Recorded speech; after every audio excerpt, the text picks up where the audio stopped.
Welcome to another edition of Capturing Christianity. I'm Cameron Bertuzzi, your host. Today we're talking about whether it's true that there's no evidence for God. The guests joining me today are Dr. Josh Rasmussen and TJump. Dr. Josh Rasmussen, he's a good friend of mine. He's an associate professor of philosophy at Azusa Pacific University. His area of expertise is in analytic metaphysics with a focus on the foundations of existence and the philosophy of mind. He is author of Defending the Correspondence Theory of Truth, Necessary Existence with Alexander Proust, The Bridge of Reason, and most recently, How Reason Leads to God. TJump has made sort of a splash in the apologetic scene pretty quickly. He's debated a lot of apologists, a lot of Christian thinkers, even someone like Luke Barnes, who's a cosmologist. He's written a book on epistemology, and now he's testing his arguments against various Christian thinkers. So it's great to have you guys both on. I think this is going to be a really interesting discussion. So Thank you. And like I mentioned, Tom, I really need to get one of those recliners. That looks like the most comfortable chair on the planet. I totally agree. It is. I think it's fantastic. I got a discount. It's actually a really expensive chair. I got it like 30%. Does it like have hands that come out and massage you, or what? Unfortunately not. It would be that's a extra feature for more money. That's an add-on. Okay. Yeah. All right. Well, if you want to learn more about my guests, just go to our website, capturingchristianity.com. If you're new to the channel, we posted a couple of videos recently, and we've gotten a whole lot more subscribers to our channel. So if you're new here, we host live discussions like this about once a month, and we have a lot of stuff planned coming up. So make sure that if you are enjoying this content, like the videos, subscribe to our channel. And we don't just have a YouTube channel. We actually have a website and a podcast. Both can be found at our website, capturingchristianity.com. Also, follow us on all of our social media channels, Facebook, Twitter, SoundCloud, Instagram, all the good stuff. All right, let's jump right into the discussion. We don't take a lot of time here for introduction. So tonight's topic, like I said, is there really no evidence for God's existence? And since Tom is answering this question in the affirmative, I think it's best that we give him the floor to start this out. And again, these are informal discussions, so this isn't really a debate. We're just talking out loud, thinking out loud, trying to work with each other and work through some of these issues. All right, so Tom, thanks again for coming on, and go ahead and take the floor. Whatever, yeah. Well, thanks for having me. I'd like to start with my normal introduction. I'm an atheist, by which I mean I don't believe there's any reason, evidence, or arguments that indicate the existence of a God. And could you, Josh, tell me some of the reasons that you believe there are for belief in a God, and then I'd like to tell you my position on those reasons, and then I'd just like to hear your thoughts on my position. Yeah, sure. That would be great. I was thinking maybe first we could talk about evidence, and then we could think through how evidence could apply to worldview. So since you define atheism in terms of not having reasons, or there are no reasons for God, I thought it'd be good just to kind of clarify. So would you say then that somebody who thinks God does not exist, but thinks that there are some evidence that sort of supports the existence of God, wouldn't count as an atheist on your definition? I would probably class them as an agnostic. Okay. What if they are pretty sure that God does not exist? Well, I find it very strange if they actually believe there were reasons to believe in a God, but believe there wasn't one. I have not met a lot of people who hold that position. So I have many friends who have this view. So it's kind of like balancing the arguments and the reasons. And some of them just tell me that although there is evidence, maybe it's very slight on the side of theism, but then the overwhelming evidence just, makes them nearly sure that God does not exist, or, more sure. So I'm just trying to clarify the term. So, on your definition, they would count as not atheists. Right. I'd probably just class them as agnostic. Okay. My position is stronger than that because I want to make the positive claim there is absolutely no evidence for God, because I'm trying to gain that burden of proof. Yes. So now let's say there was someone who believes in God, and then they also agreed with your claim. So they think God exists, but they don't think their belief in God comes through evidence somehow. This isn't me, but they would count as an atheist on your account. In regards to the evidence, yes. So I'd class it as methodological. Even though they believe in God, they say God exists, they still count as an atheist. Well, I make the distinction between methodological atheism and metaphysical atheism. Like the methodological position, meaning there's no reason to believe, versus the metaphysical position, there is no God. So there's two different classes there. They would be the methodological kind of like a methodological naturalist. You can be a methodological naturalist without assuming there is no supernatural. Right. So it's the same kind of distinction. Yes. So I think it's just good to get these clear, because I mean, the claim that X exists is very different from the claim that evidence for X exists. So somebody could think evidence for X exists, but think that X does not. Someone can think that X does exist, but that evidence for X does not exist. So they're sort of miles apart. And so that's why I kind of thought it'd be good to sort of start by talking a bit about evidence, making some distinctions.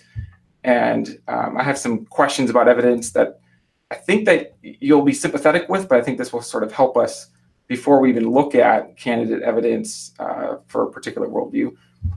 So one distinction I was thinking about was evidence for an individual mind versus standard of evidence is for a community of minds. And the thought here is that there's a difference. So, for example, I have this belief. I don't know how I got this belief, but I have this belief that I had some coffee this morning. I guess I do kind of know how I got the belief, but there's no peer-reviewed scientific papers about this event.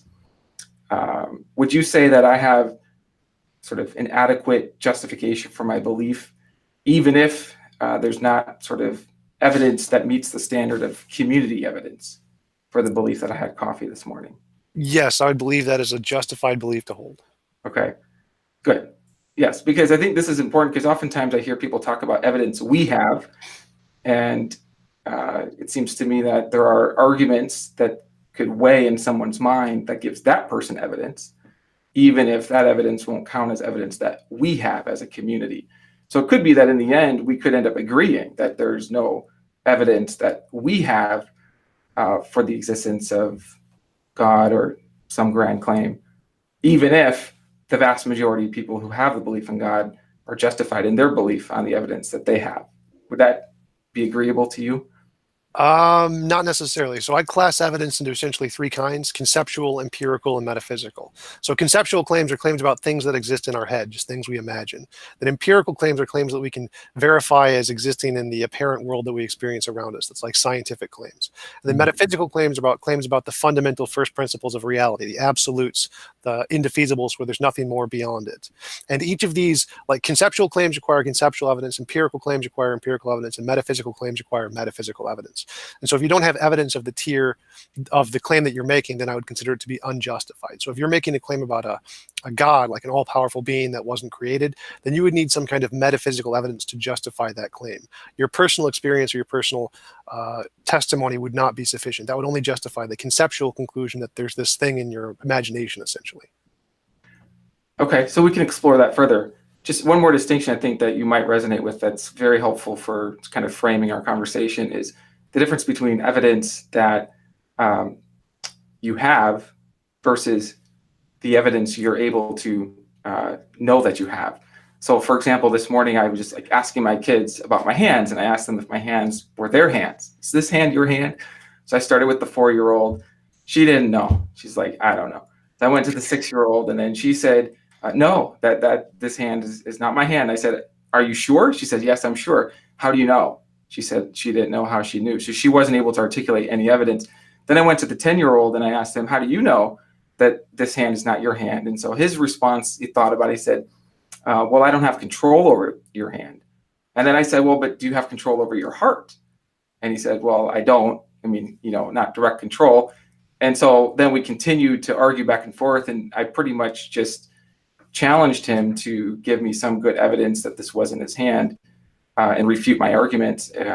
And what we saw through these experiments was that it's much, much harder to identify the evidence that you have than it is to actually have evidence. So to illustrate this just a little bit further, I would actually argue that one bit of evidence that somebody has evidence is that they actually have a belief. So for example, you could worry that maybe somebody is psychologically motivated and it's not actually evidence behind their belief. So for example, like right now I have a psychological motivation to believe that I have a gold bar in my hand. Like I think that would be really cool to have just a big gold bar, but I don't know how to believe that, right? And so the desire doesn't really let me get to that belief. But how would I come to believe that there's a gold bar here? Well, it seems that I would have to have some kind of experience that indicates to me that there really is probably a gold bar. Maybe I have an experience of a gold bar. Now, again, this evidence may not be available to everybody else. And again, I may not be able to defend that I actually have evidence of a gold bar. But the very fact that I would have the belief in the gold bar, I think would be evidence. It'd be a bit of evidence that I have some evidence. I'm curious what you think about this, that beliefs could be evidence of evidence. Well, I would just apply it to misconceptions, misunderstandings, delusions, illusions, all of these kinds of things. If I granted your premise, then the belief I see this illusion moving on a piece of paper is evidence that it's moving. So I would kind of reject that as a plausible grounds of evidence. Sure. So you can have misleading evidence, right? So you can have evidence that indicates a belief that's false, but doesn't mean that you actually don't have evidence, right? I mean, so you agree, right, that you can have evidence that's misleading. Right, but I would say that in order to have evidence that the position is true, you need to actually filter out those false things. Because if you have evidence, that doesn't mean you have evidence it's true, you just have evidence of something. Okay, well, evidence of something is something, right? Right, but so in my position is there's no evidence of a God. You can still have evidence of something. Like I grant that there has to be a necessary thing to ground all of existence. And there's plenty of evidence of that, but none of it actually indicates a God from my perspective. So the fact that you have evidence isn't evidence of a God. For that, you need to rule out the alternatives. Yeah, so I just want to think about ruling out the alternatives. So I think it's also helpful to distinguish between some evidence versus sufficient evidence. Do you think that you could have some evidence that doesn't rule out the alternatives? It's not sufficient. Depends on what you mean. Like, I don't believe there is any, but it's definitely possible. So like, for example, let's say that you're in a game show and there's 4 doors and they're labeled 1, 2, 3, 4. And there's a 10% chance that there's a prize behind door 1, 20% chance there's a prize behind door 2, 30%, 40%. There's a bigger prize if it happens to be behind the less probable one. And so now you're invited to figure out, which door you get to guess. And so you try door 1, you open it up and you see the prize isn't there. Now you get another guess, okay? Would you say that seeing that the prize wasn't behind door 1, you know that it's behind one of the 4 doors, does that give you some evidence that it's behind door 2? Well, give me some evidence that's behind one of the other doors and not the door I opened. Does it give you some evidence that it's behind each of the other doors? Any of them, but I don't think it gives me any evidence of any of them particularly. Okay. So watch this. Let's say you open up the second door. Okay. Now you see that one, there's nothing behind there. So now you've eliminated the 10% and the 20%. Okay. So now you've got 3 doors left. Those percentages now go up, right? Yes. And what was previously 40% is now higher than 50%, right? Even though you haven't ruled out door 3. And so then my thought is that by seeing that there's nothing behind doors 1 and 2, now you have some evidence for door 4, even though you haven't ruled out door 3. Right, I grant that. Okay. So because it has a higher percentage than door 3. There's a higher percentage on one than the other. Okay. And before you open up door 2, would you say you had evidence for 3 and 4? Again, clarifying that some evidence isn't the same as sufficient evidence. So it doesn't have to be over 50%. Yeah, so if there's just more percentage on one conclusion than another, then I would count that as evidence of the other one that has more percentage. Okay, good. So then what about the thought that a belief is itself a bit of evidence that the person has evidence? Well, I'd go back to the illusion example. There's no more reason to believe that this belief they have is true than false purely off the fact they have a belief. So it doesn't raise the probability one way or the other. It could still be false equally as well it could be true. And it's probably more likely false given our experience of the human mind and beliefs. So your thought is that beliefs aren't even a tiny bit of evidence that the person got that belief through some sort of sense that indicated the truth of something. It's not even a bit of evidence, not even a small bit. We're not talking about sufficient evidence here. Well, it depends on the claim. Like if I said, I believe that I am seeing something right now. I believe I am talking to a screen. Well, that would just be true by the fact that I have the belief. So in that sense, it would be evidence of the beliefs that I'm holding. So if I have a belief of something I'm seeing, that's true by definition. So I'm totally fine to grant that would be sufficient evidence to grant the conclusion that I have this belief.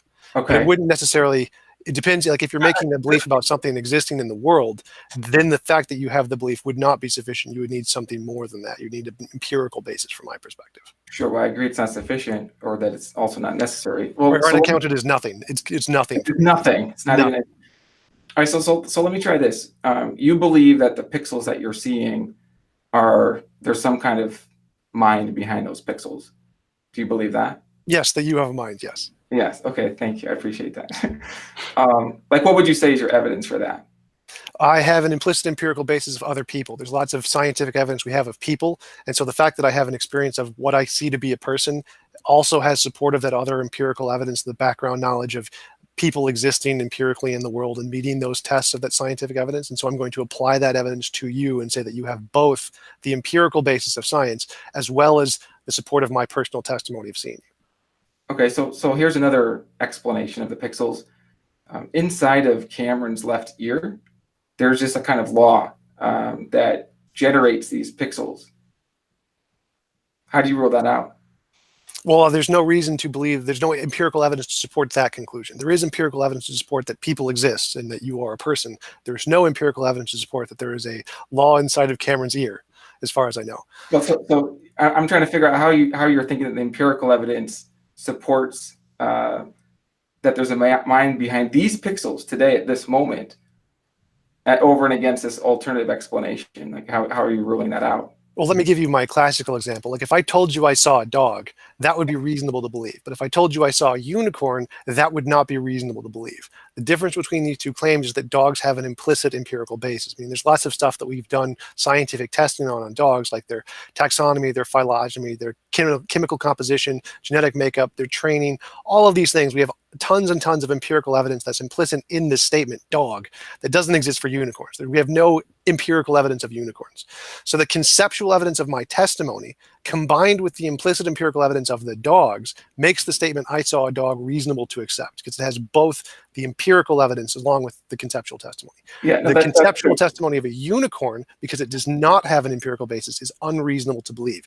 So the fact that I see you on a screen is like the claim, I saw a dog, I see a person. So all of the implicit empirical evidence of persons that we have scientific evidence for applies to you, just like the statement, I saw a dog.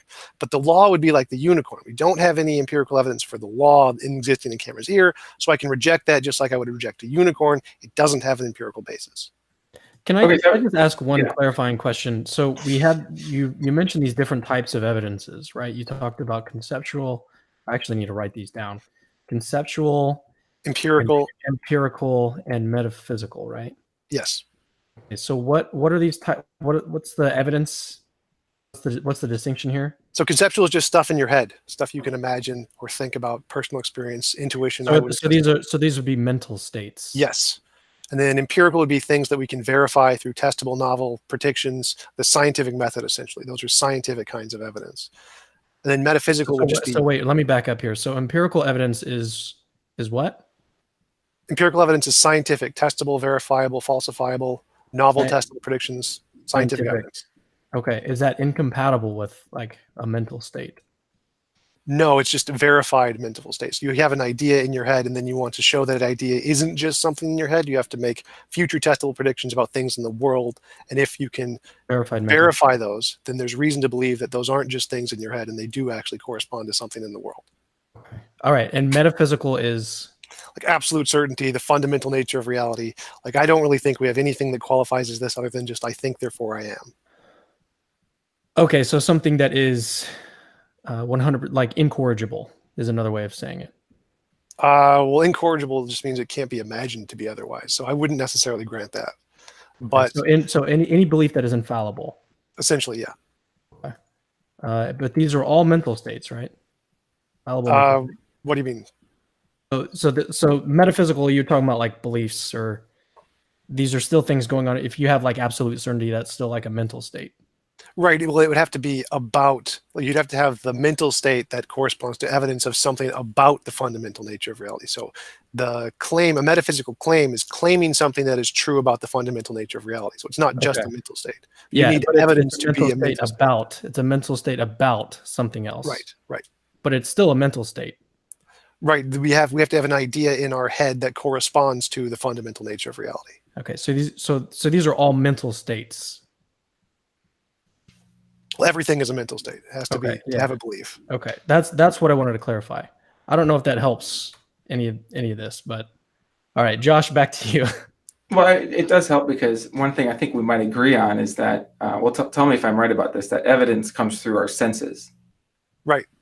Yeah. Yeah. So I remembered why I was even asking this. So I think what this might help with is, Josh, going back to your ear analogy or example or whatever it is. Like I suppose you could explain like all of your experiences, your empirical experiences. You could still explain that with the ear, because they're all mental states. Right. All of them. Yeah, that was my next point or question, I guess.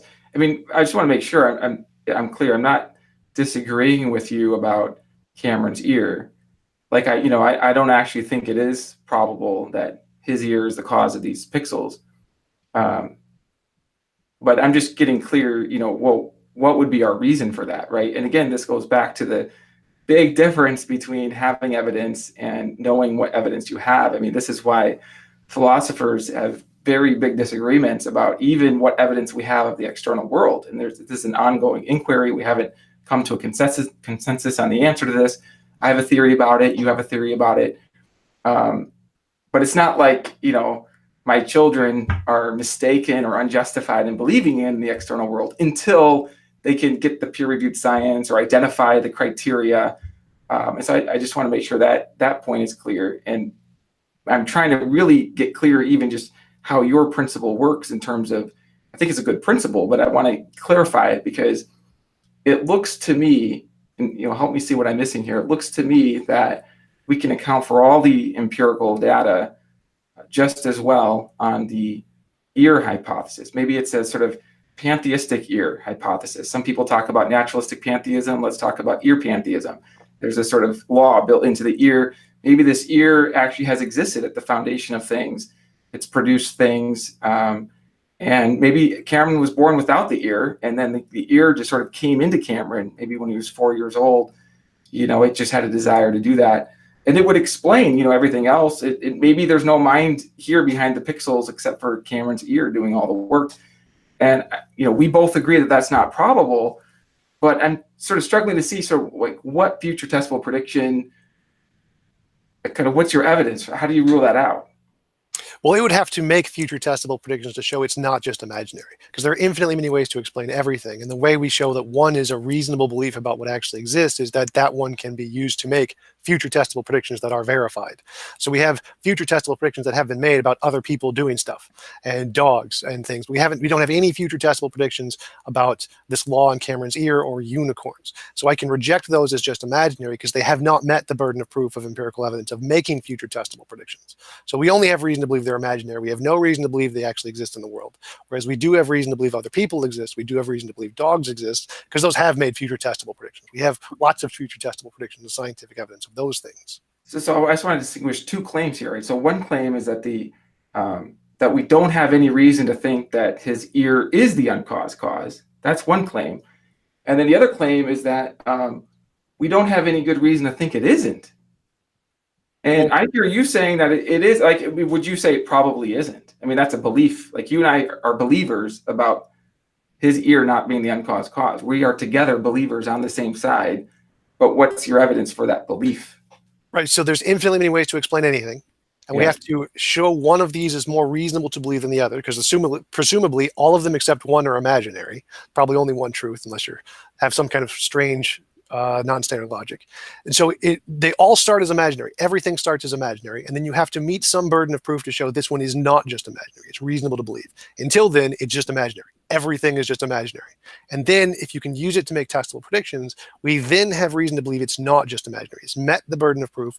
And we now have a justifiable reason to believe in this thing. So everything just starts as imaginary. It's all imaginary. The law. When you say imaginary, you mean it's all false? Like you believe it's all false? Right. It's just something in your head. This doesn't correspond to anything in reality. It's just an imaginary thing, like unicorns. But you think it's true that it's not his ear.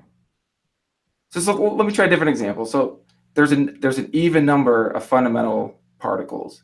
That's a hypothesis. There's an odd number of fundamental particles. That's a different hypothesis. Would you say that those are both false? Well, I'd say they're both imaginary. We've just come up with them. We have no reason to believe one over the other. So we'd have to actually show one of them corresponds to reality in some sense. Can we say anything about probability? Can we say anything like one of them is less likely than the other?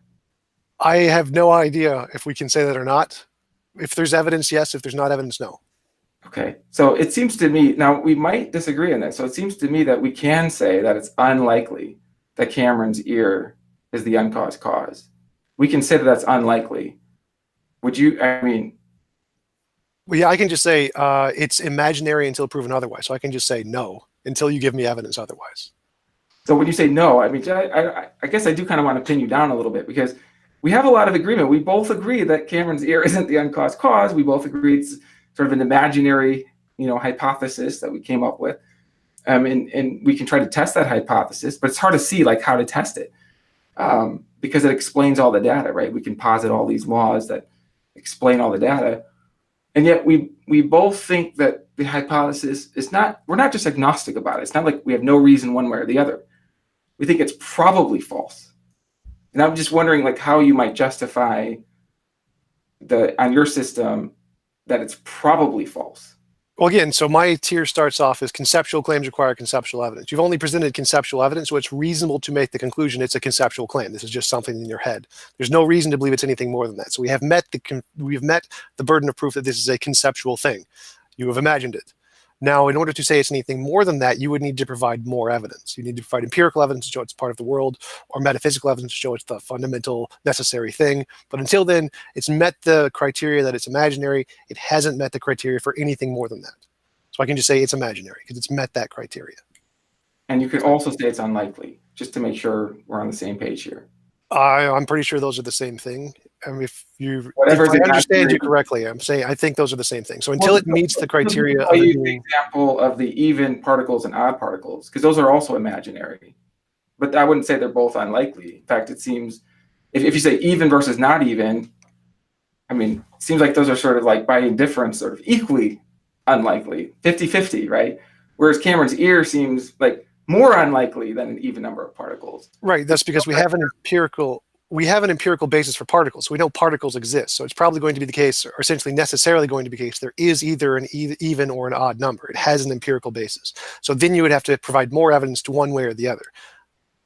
But so do you see what I'm trying to point out, that we can have empirically equivalent hypotheses and still rank the sort of prior probabilities, that even with empirically equivalent hypotheses, they're not just sort of all equally improbable. Some will be more probable than others.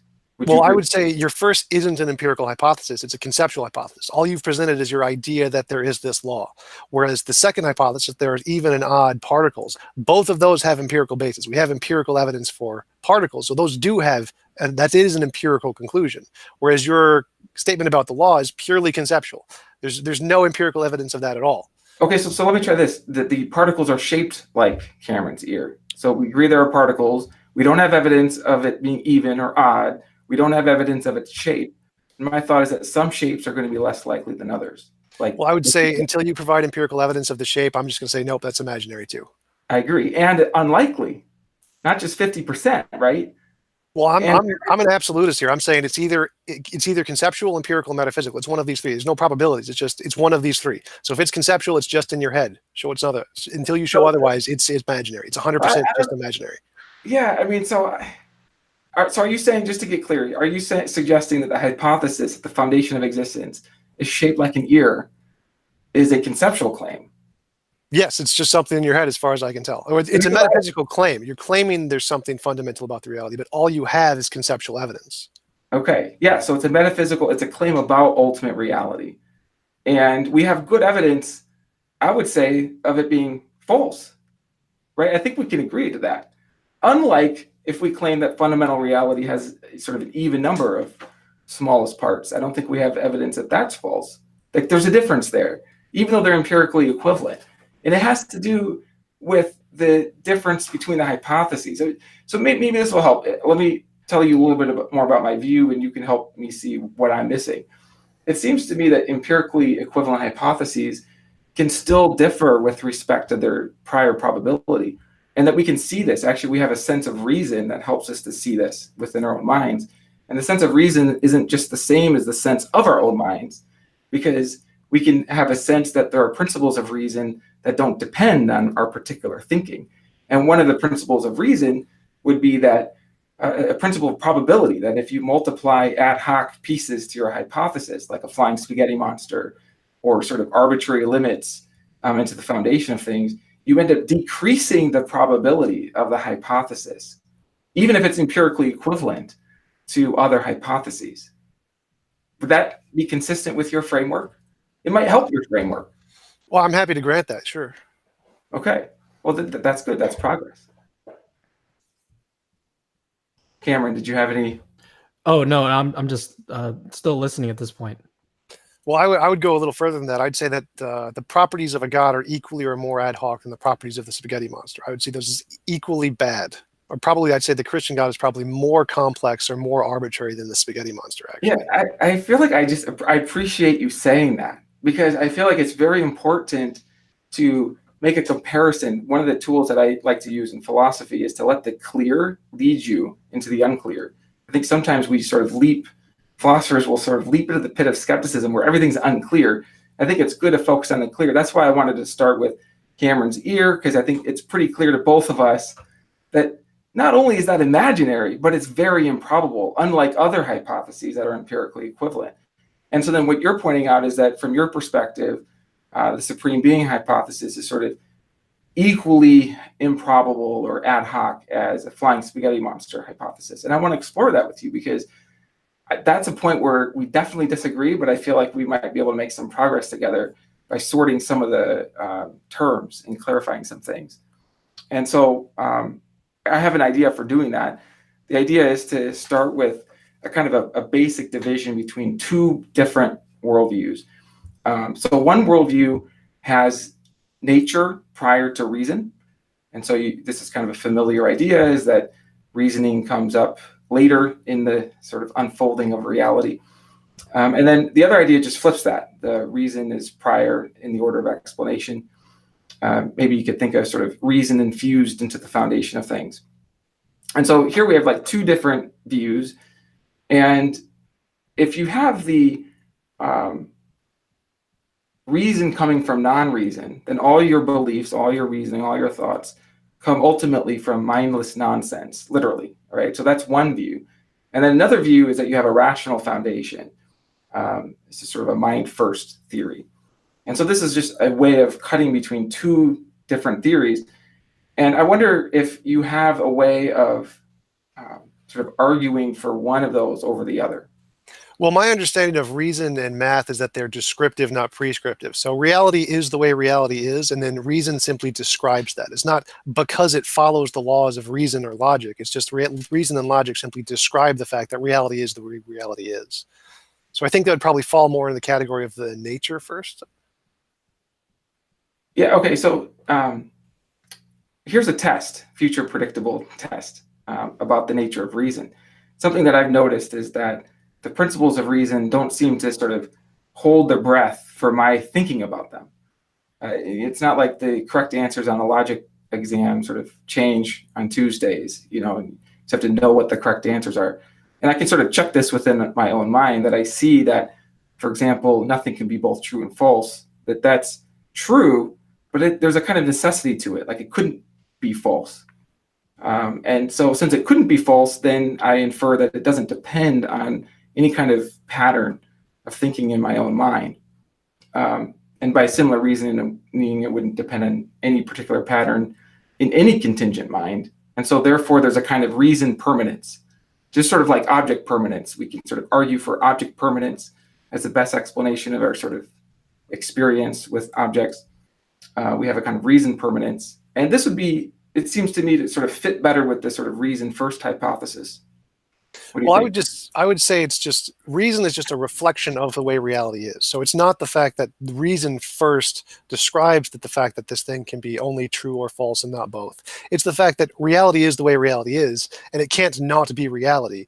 And then we use logic and reason to simply describe this to be the case. So logic and reason aren't actually governing principles of reality. They're just descriptions of the way reality is. So it seems more reasonable to say that nature is essentially first, because it just is the way nature is. And then we use reason to describe this. It's not the fact that reason is fundamental part of reality. So help me understand why you're saying nature would come first. Like what would be sort of future testable prediction? Well, I just see it as that reason is essentially like a language. Logic and reason are formal languages that are made up by human minds. They're not things that exist in the reality. They're just descriptions of the way things are. And there's lots of disagreement about these things. Like there are non-standard logics, intuitionalistic logics, many valued logics that do reject that there can be one thing that is true and not false. And so because of these, it's really likely that that logic and reason are just human languages that we've made up. And there's disagreement about them. There's different versions of these languages. And they just describe the way reality is. They do not govern reality. They're not prescriptive. They're descriptive. So yeah, so I mean, I'm sympathetic with the idea that our language allows us to describe this, almost want to call it this sort of reason nature. But the thought is that the reason nature doesn't sort of wait for our thinking about it or wait for our describing it, and that we can actually see that when we actually consider reason itself. Reason is a sort of a light that reveals its own transcendence. For example, 2 + 2 = 4 and cannot equal 6. I mean, don't you have the sense in your own mind that it's not just that 2 + 2 happens to equal 4 today, but that it couldn't fail to equal 4. I mean, we can change our language, right? So we can call it something else. So that's where I'm sympathetic with what you're saying. Because I thought maybe you would want to say that maybe reason is built into the sort of foundation in sort of a naturalistic, pantheistic sort of way. Well, that's my counter argument to theists, to say, because if you want to say that logic and reason are essentially some kind of fundamental fabric of reality, well, I can just match that and use an equally what I see as ad hoc assertion and just say, well, yeah, okay, they're built in as laws of pantheism. But the most reasonable position from my perspective is that they're not. They're just descriptive. They're just descriptive things that we use to describe reality. Reality is the way reality is. And that's not because they're governed by logic and reason. It's because logic and reason, it's just because that's the way it has to be necessarily. Reality is reality. And then we use logic and reason and math to describe this. So it's not the fact that 2 + 2 couldn't equal 4 because of like our language, it's because that simply just describes the way reality is. Reality couldn't be a different way. So how would you account for this sort of reason permanence argument? Well, it's just the permanence of reality, and we're just describing reality. So it seems like reason is the permanent thing, when really it's just reality is the permanent thing, and we're just using something to describe it. So it seems that the language is the permanent thing when it's not. So my thought is that that doesn't quite satisfy the data, because the data isn't just that nature is permanent. It's that nature has a nature that makes it so that it cannot be both A and not A. Like, and that's built into the nature. And that's true of the nature, whether we know it or not. Like before we discovered the laws of logic, right? This is why there's progress in mathematics. There's progress in understanding the sort of light of reason, and we can see more. And it's not that that these things waited for their existence and then sort of randomly. I mean, look, we can test this, okay? Future testable prediction. Every time you consider your thought that 2 + 2 = 4, you're going to see that it has the same kind of necessity. It's unlike, for example, every time you consider an emotion that it's always positive or always negative. That will vary. And that what explains this prediction is the permanence of the nature, which is a reason nature. Because I think what you're saying, what I hear you saying is that there's a descriptive element, and I agree with that. What I'm suggesting is that the descriptive element is of a nature that has reason built into it, and that explains why there's a consistency of our description and of our thought of it. One thing that I think might help is if we define like what reason, how reason, the term reason is being used here. So, well, yeah. Josh, yeah, how are you using that? Sure, yeah. So I'm thinking of reason as including all the necessary truths, all the necessary principles. I mean, there's actually a principle of reason that necessary principles are themselves necessarily necessary. And so if necessity entails existence, then it just follows that they're necessarily existent. And by necessity, you're thinking of like, are you talking about like all possible worlds? Yeah, they couldn't be otherwise. Yes. Okay. All right, so Tom, do you disagree with that? No, I agree fully with what he's saying. The thing is, I'm saying that reason isn't true first. It's nature is first. So reality has a way that reality is, and then reason simply describes that. So it's not reality itself couldn't be contradictory. We're just using reason to describe the fact that it couldn't be contradictory. Yeah. Well, so what Josh is saying is that the way that he's defining reason is that it's just like encompasses all the necessary truths, right? Is that how you described Yeah. it? Yeah. And so if those are like built into reality, then you would agree that reason is sort of there at the fundamental level. Right. They could be built into reality, but I'm saying that's probably unlikely. I'm saying reason are purely just descriptions of the way reality is. Reality is a certain way first, nature first, and then reason follows that to simply describe the fact that reality is this way. So just to clarify, you would say there are no necessary truths. Well, I'd say necessary Until we truths. think of them. I would say necessary truths describe necessary reality. So it's not true by virtue of the truths. They're just descriptions of reality. So you might reject the S4 axiom that the necessity of a necessary truth is itself necessary. Well, I'd say it's a necessary reflection of reality. It can't be otherwise, but it's not otherwise because we simply define it to be the case. It can't be otherwise because that's the way reality is. Okay, so let me try this. Maybe we can make progress along this line. So I think you and I both appreciate a kind of uniformity in our explanation. So here's an argument that we might be sympathetic with jointly. It's a kind of track record argument for a methodological naturalism, where we see natural causes. Now, I myself am not quite sure how to define natural, but if natural includes beings like me, beings that can have reason and thoughts and intentions, I have no problem with just taking a uniformity principle and just inferring that probably everything's natural, or at least given our current evidence, everything's natural. And I'm wondering if you would be sympathetic with that, and then if you'd be sympathetic with the parallel argument that probably everything is rationally situated. So we have no examples of anything that's not either part of a mind or part of a product of a mind, but we have many examples of things that are part of a mind or part of a product of a mind. So by uniformity, the foundation of things we could say is natural and rational. So it's a kind of rational naturalism. Well, I would not say that we have any reason to believe that rationalism is in fact a fundamental part of reality. It's purely a language construct as far as I'm concerned. So the argument was just exactly the same as the argument for naturalism. It's a kind of a track record argument. So for example, like we see all sorts of things that are rationally situated, things that are built from reason, from thought.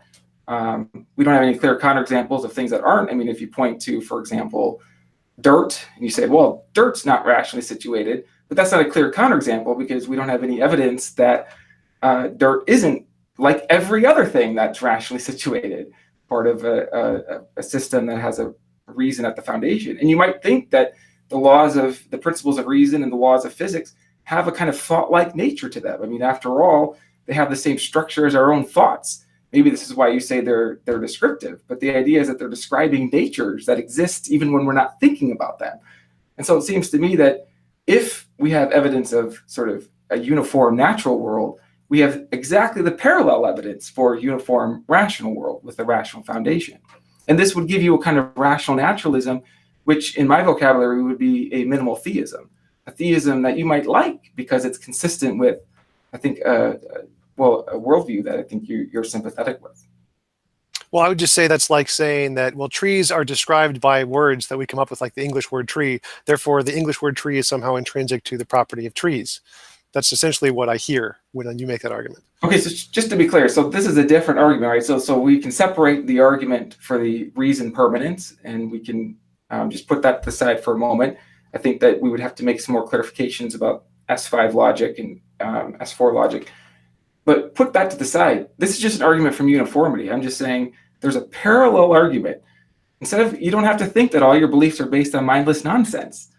There's a more rational view, which is a view that's based on a kind of uniformity, a track record. Do you have any example of something that's not rationally situated? Can you give any evidence of anything that's not rationally situated? No, I think that rationality is simply a description of the way reality is. So it's not nonsense. That's just my beliefs are based on the way reality is. And then we use rationality to describe the way it is. So I get the same justification without any kind of nonsense as you do. I just don't assume that rationality is intrinsic. I just assume rationality is descriptive. Just to be clear, I meant ultimately everything's based on mindless nonsense unless the foundation is rational. Right, and I reject that. I just say everything is based on reality, and reality is the way reality is. But you do think reality is mindless nonsense at the foundation. I believe it's mindless, but it's not nonsense. There's no reason to assume it's nonsense. It's nonsense. It doesn't have reason, doesn't have rationality. it has the way reality is the way reality is. So to say Yeah. it's nonsense would to say it disconforms with sense. So if you're just saying that we don't have any intrinsic sense to the way reality is. I got it. What I meant was it doesn't have sense built into it. So Right. it's I would agree. I would agree. yeah, It doesn't have everything's based on consciousness. mindless nonsense in that sense. So maybe I could just say it's based on mindlessness. Yes. So all your thoughts are based on mindlessness. And what I'm suggesting is that a rational foundation would mirror the sort of track record that naturalism has. So this is a different argument than the descriptive argument. Well, I would reject that because the vast majority of what we see in nature isn't mindful. Like, for example, planets, particles, not minds. Just minds are a very small portion of reality as far as we can tell with the best evidence we have. And so what evidence is there that planets are rationally situated? That is to say, ultimately based on the product of a mind. What evidence is there for that? I see there's no reason to conclude that they are based on a mind in any sense. There's no mind anything out there to do it. It's just that's just the way nature is. So there's different arguments, right? The argument I'm giving here is just the track record argument. Everything we have in experience is rationally situated. I mean, I have to be kind of honest. Like, it seems to me that just if I have to pick two views, one is that all my beliefs are based on mindlessness, and the other is that there's a rational foundation. Just by default, it seems more credible that mindlessness is not going to produce any rational beliefs than a rational foundation would. Just by default, right? It seems like this sort of kind of mindless view is sort of loses sort of when we talk about the ear hypothesis, right? That by default is sort of a less probable hypothesis because it doesn't sort of fit the uniformity of our experience, right? But whereas a rationally situated foundation with reason in the foundation seems to make just by default, I mean, we can look at other evidence, but I guess I'm not really understanding how it is that you're thinking that naturalism would sort of, naturalism that has a mindless foundation would be superior by default. Well, it seems like you're making like a composition division fallacy and saying that that we have this property of mind, and therefore it's reasonable to conclude that mind is just fundamental to everything. So like I can make the same thing about oceans. Well, there are these things called oceans, and so they must have been made by some fundamental ocean property that just exists throughout the universe. Like it's totally possible that it's just an emergent property. It seems to be like the consensus. There's no reason to conclude it's a base level thing. It's just an assumption. I see no reason to support that conclusion. All right, so I hear what you're saying. You're talking about another argument, which is sort of the argument from consciousness, which is not the argument I'm giving here.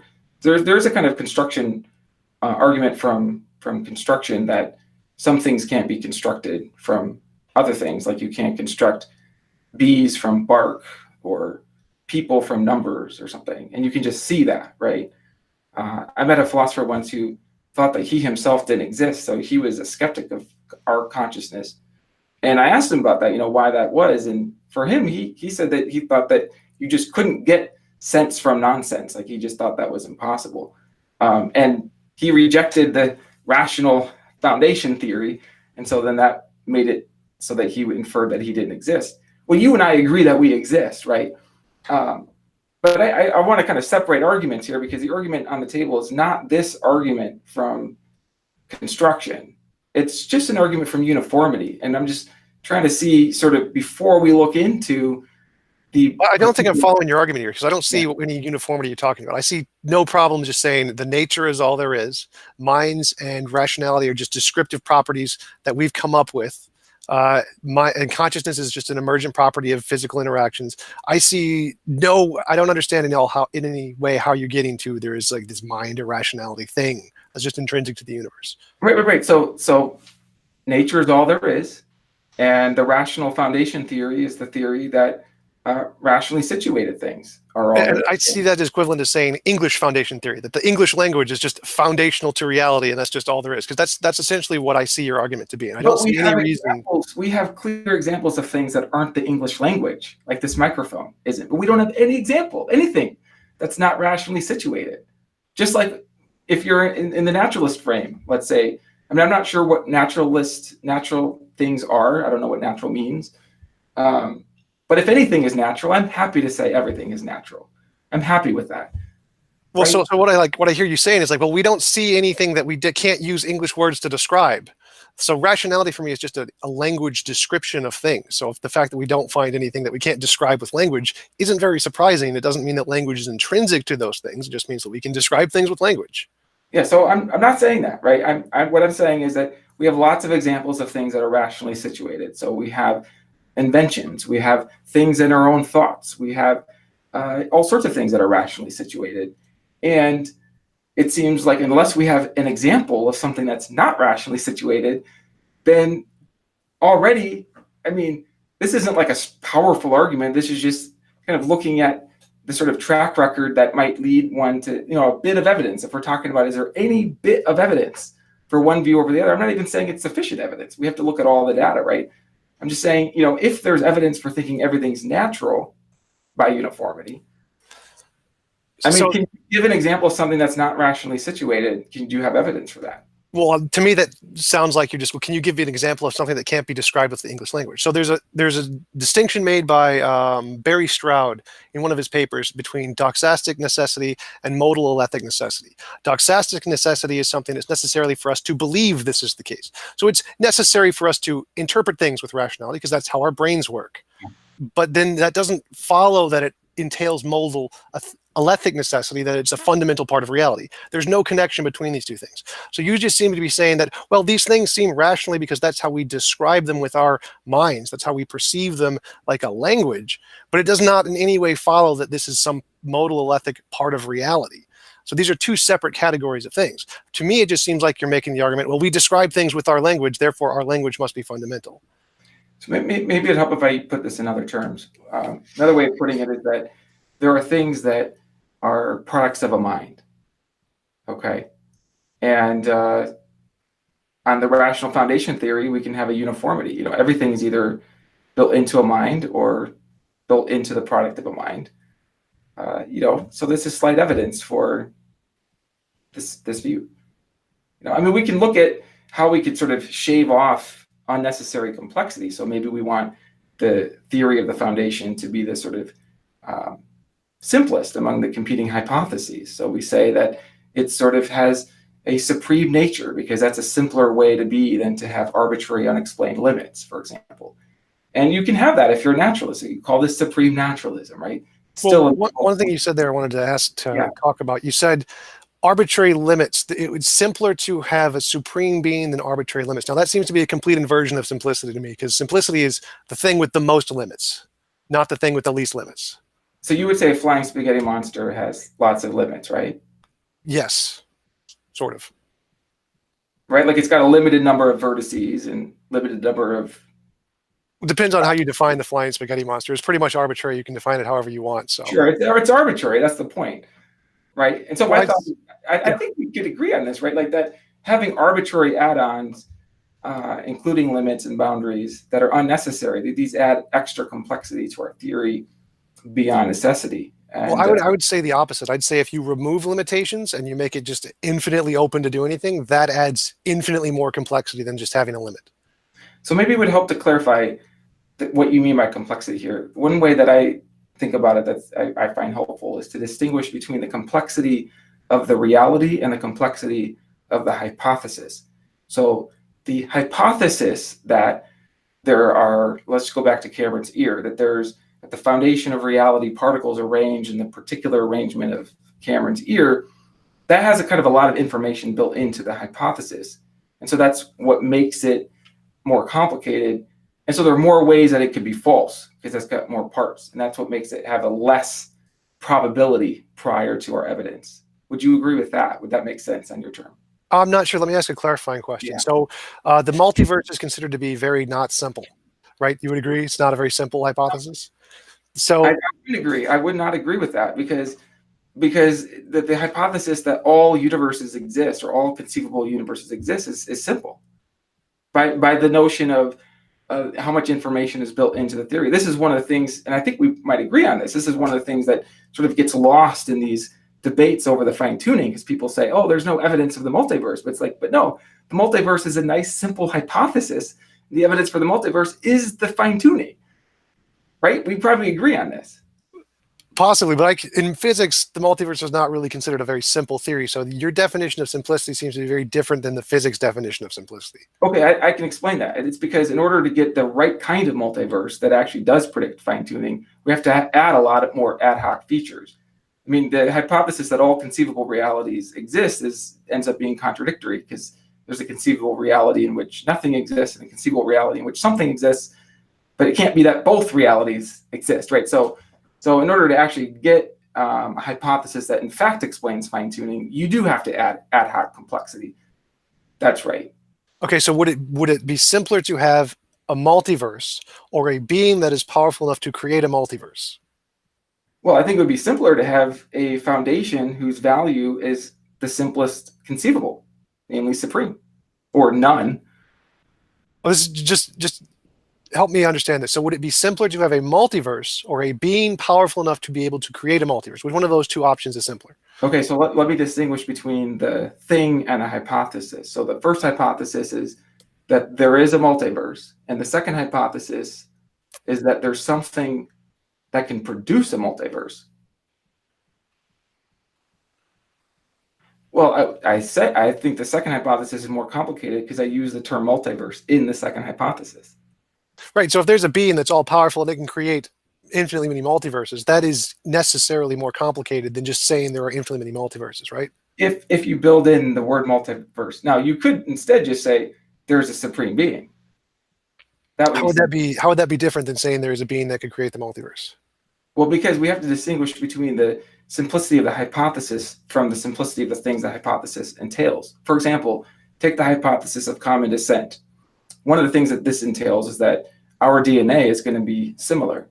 Okay, it's not a cost of the theory that our DNA is similar, right? It's a consequence of the theory, not a cost of it. The theory is kind of simple and has great explanatory power, predictive success, which is the evidence for it, right?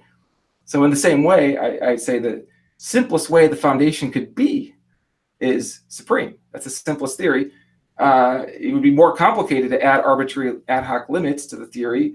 If you're worried about limits, I mean, whatever the details are, I mean, why add extra information into the theory?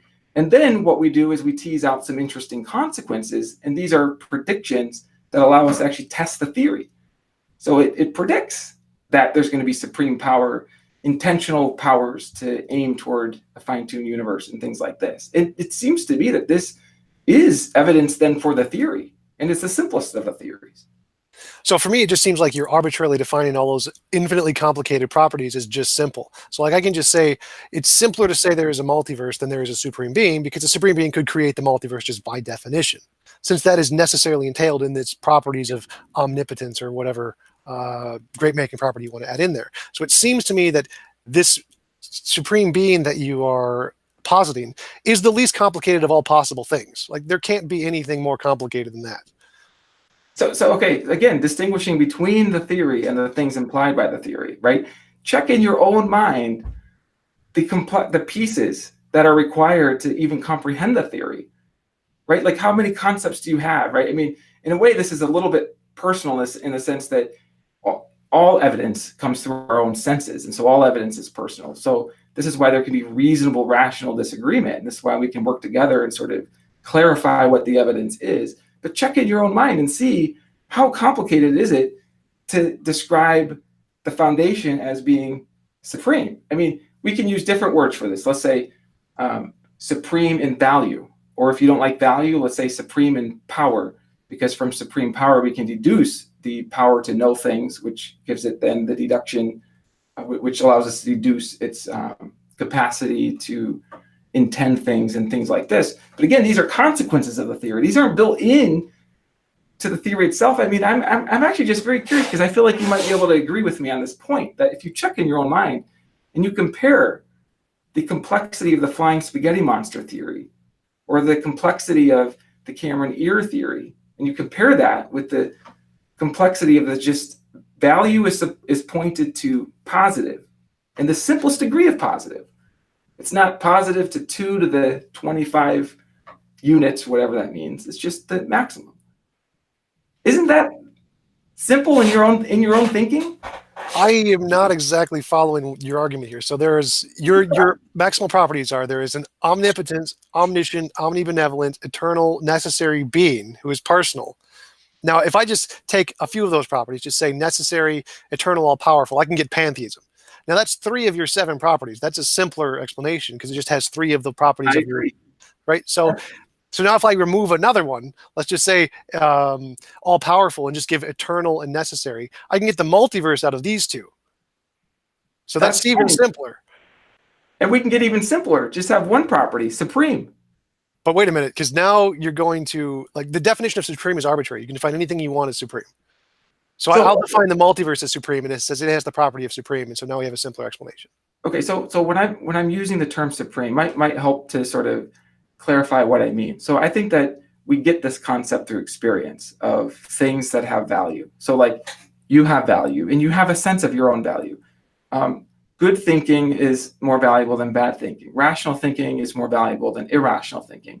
And when you sort of get these examples in your mind, it helps you to get the concept in your mind. And it's not really a complex concept. It's sort of like the concept of the number one. It's like, here's one thing, and then here's another one thing. And so you get the simple concept. And once you get the concept, I mean, I agree with you that somebody could sort of arbitrarily make up stuff, but that's not what I'm doing here. I'm inviting you to use your own concept and just ask yourself how simple this concept of value is in your own mind. I mean, I'm not exactly following, because I don't see a simplicity metric here on value. I don't make a connection there in my mind. I don't see the connection you're trying to get me to make. So for me, it's like this property of value, or this value scale that you're presenting. It's kind of like karma. The Hindus present that there is this scale of karma. And to me, it's like, this makes no sense to me. This just seems to be an arbitrary assertion. I don't know how this corresponds to reality. It seems just like there could be infinitely many alternative ways to define this. Why should I accept that this actually corresponds to reality and isn't just an imaginary property? And why wouldn't I accept one of the alternate definitions of what this simplicity or this scale might be? Because it seems like they're all just equally plausible here. Like, there are many alternative definitions of simplicity, like the ones presented to counter the ontological argument that the greatest possible being is one that can do the most with the most limitations. And so the greatest possible being is one that can create the universe without existing, therefore God does not exist. That's one of the counter arguments. So why should I accept your definition of this simplicity being with the greatest or the least limitations, as opposed to the greatest limitations? It seems just to be arbitrary. I don't see any connection here to reality. Yeah, so I'm just inviting you to check from your own perspective how simple the concept is. And I'm thinking of simplicity in terms of the number of parts. Like, so for example, if I had come up with this theory that the universe was created by, and I'm going to give you 3 parts: a dog working with a squirrel, working with a flying spaghetti monster. It seems like that's going to be more complicated than the theory that it was created by a dog. Okay, now the dog hypothesis is going to be actually better than the dog plus squirrel plus flying spaghetti monster because it's simpler, although it's also very unlikely because the dog also includes lots of arbitrary complexity. And I'm just inviting you to consider that from your own perspective and just see if that seems right to you, given your own concepts. Right. If we can determine that there is a singular property from which everything can follow from, that would be simpler than having 2 properties. Yeah. But it seems to me that the God hypothesis has like 7 properties, which are all infinites and entail infinitely many properties themselves. And then you're just calling that simple. I don't see how that is simple in any way at all. Like, the God hypothesis seems to be the least simple thing imaginable.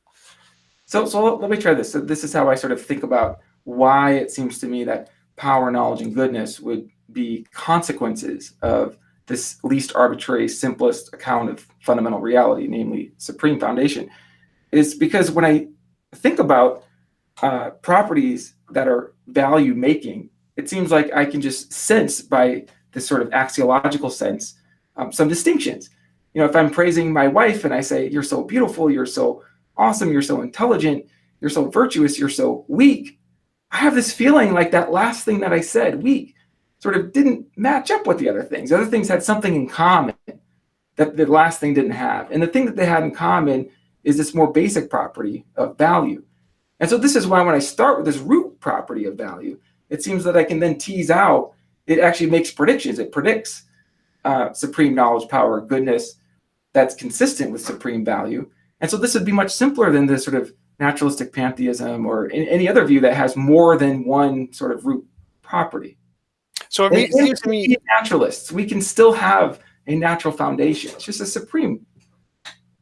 So if it seems to me like we have reason to believe that electrons have mass and particle and spin, but you just added this new property, this value-making property. Like this seems to be a totally arbitrary property in imagination and that has no correspondence to reality. Now, if reality did actually instantiate this value-making spectrum in some way, then we could expect that there's going to be like a value extreme somewhere in reality. But it seems to me just to be made-up property. Like I don't see any reason to believe this actually corresponds to reality any more than any of the just alternate definitions of great-making properties. Like let's just say spaghetti is a great-making property because I like spaghetti. Because I don't actually intuitively agree with any of your definitions of value making. Like I don't see value in that kind of a way or greatness in that kind of a way. They just seem to be things like a bachelor or a married man. They're just arbitrary definitions we apply to things based on our feelings. So I don't think anything has. So I'm sorry. Go ahead. Go ahead. Oh, well, just to clarify, do you think anything has value? Value in the subjective sense that we apply value, yes. Okay. Value is like an objective part of fundamental nature of reality. No, I don't think there's like a mass of value of something. Do you think you have value even if you're not feeling the value that you have? What? Maybe? If subjectively, yes. Okay, so I don't want to use the word objective or subjective only because I might end up agreeing with you that value is subjective in your term. So that's why I'm asking you just to kind of clarify, because if you think that you have value, I think you have value. I don't know. And I don't think you have to be aware of your value to actually have value. And so whether that's subjective or objective doesn't really matter. What matters is that there's some value in the world. So I would let me ask a clarifying question there. So I think value does exist as a part of a cultural kind of we have value, we apply value to things. I do not think value exists like mass and energy exist. I think those are two different kinds of existing things. Do you think if nobody applies value, nobody recognizes someone's value, that person then thereby has no value? I think that if no one applies value to something, then it does not have value because reality doesn't apply value to things. Okay. It's only us that applies value to things. Okay. So then, yeah, I disagree with that, but I'm a friendly person, so I want to find a path that makes the most sense to you, right? So my goal isn't to convince you that I have evidence. That would be too small of a goal. I want you to see evidence. So that's my goal. Well, do you have a reason to believe that value isn't just an imaginary thing, that it actually exists in reality as a fundamental part of reality? I sense it. I think senses are my evidence. And I think that I sense my own value. I think I sense the value of rational thinking and truth-seeking. Okay, and that couldn't just be an emergent property of the mind like many things? Look, it's possible. You know, I think of senses as like windows, and maybe there's cracks in those windows, right? So that you don't have to see perfectly to see something. So I think I've got lots of different senses. I have a sense of reason by which I see sort of principles of reason and then sort of that they're permanent. I have a sense of value, a sense of thoughts and feelings, introspection, sense of the passage of time. This idea that we only have like 5 senses, I think, is just sort of a myth. We have more than 5. But anyway, our senses are evidence. And so, yeah, I mean, I think that I see value by sensing it. Yes, it could be an illusion. That's possible. I could be hallucinating you right now. Cameron's ear could be causing everything. It's possible. It's just not probable. So for me, it seems like you're adding this arbitrary trait of just this value to the just fundamental nature of reality, just across everything in reality, when it'd be much simpler just to say it's probably just an emergent property of the brains, like we know many things are emergent property of the brain. So that seems to me like a much simpler explanation with less arbitrary ad hoc additions. Okay, so now we're getting to what explains value. The way that I was thinking of it is that we agree that there is a kind of fundamental layer of reality, like whatever it is, sort of a foundational substance. And even if it sort of regresses infinitely, there's still maybe it's energy, maybe it's something that sort of underlies that infinite regress. So we're sort of on board. And then I'm looking at what's sort of the best account of that, right? And I'm sort of with you in saying maybe we could describe it as a natural thing. It's natural in a way that you and I are natural. And then I'm just wanting to shave off arbitrary add-ons, like limits and complexities that seem to just make the theory of the foundation to be less probable, right? And so this is why I was exploring value with you, because it seems like one of the things that we observe in the world is that there is value, or at least the sense of value, or at least the feeling of value. Even if you don't agree that it's instantiated in you, there's still the feeling of value. And so one of the things that's very interesting is sort of the predictive success of a supreme foundation is that it predicts that there would be value because it's supreme. It predicts that it would have the probabilistic resources to aim to produce beings like us, right? Because it would have the supreme making qualities, including the quality of the power to produce beings like us. Whereas if you instead subtract its value to some arbitrary limit, then it seems to me you've increased the complexity at the foundation and you've removed all this predictive success. Because, right, I mean, yes, you can say, you can sort of add this thing that, maybe we could just emerge sort of randomly, just like we could add a law to Cameron's ear to explain why the pixels are behaving the way they are, right? But that's just to decrease the very probability of the theory of the ultimate reality. So I'm looking for the simplest theory of ultimate reality that has the most predictive success. And I'm thinking you could be on board with this.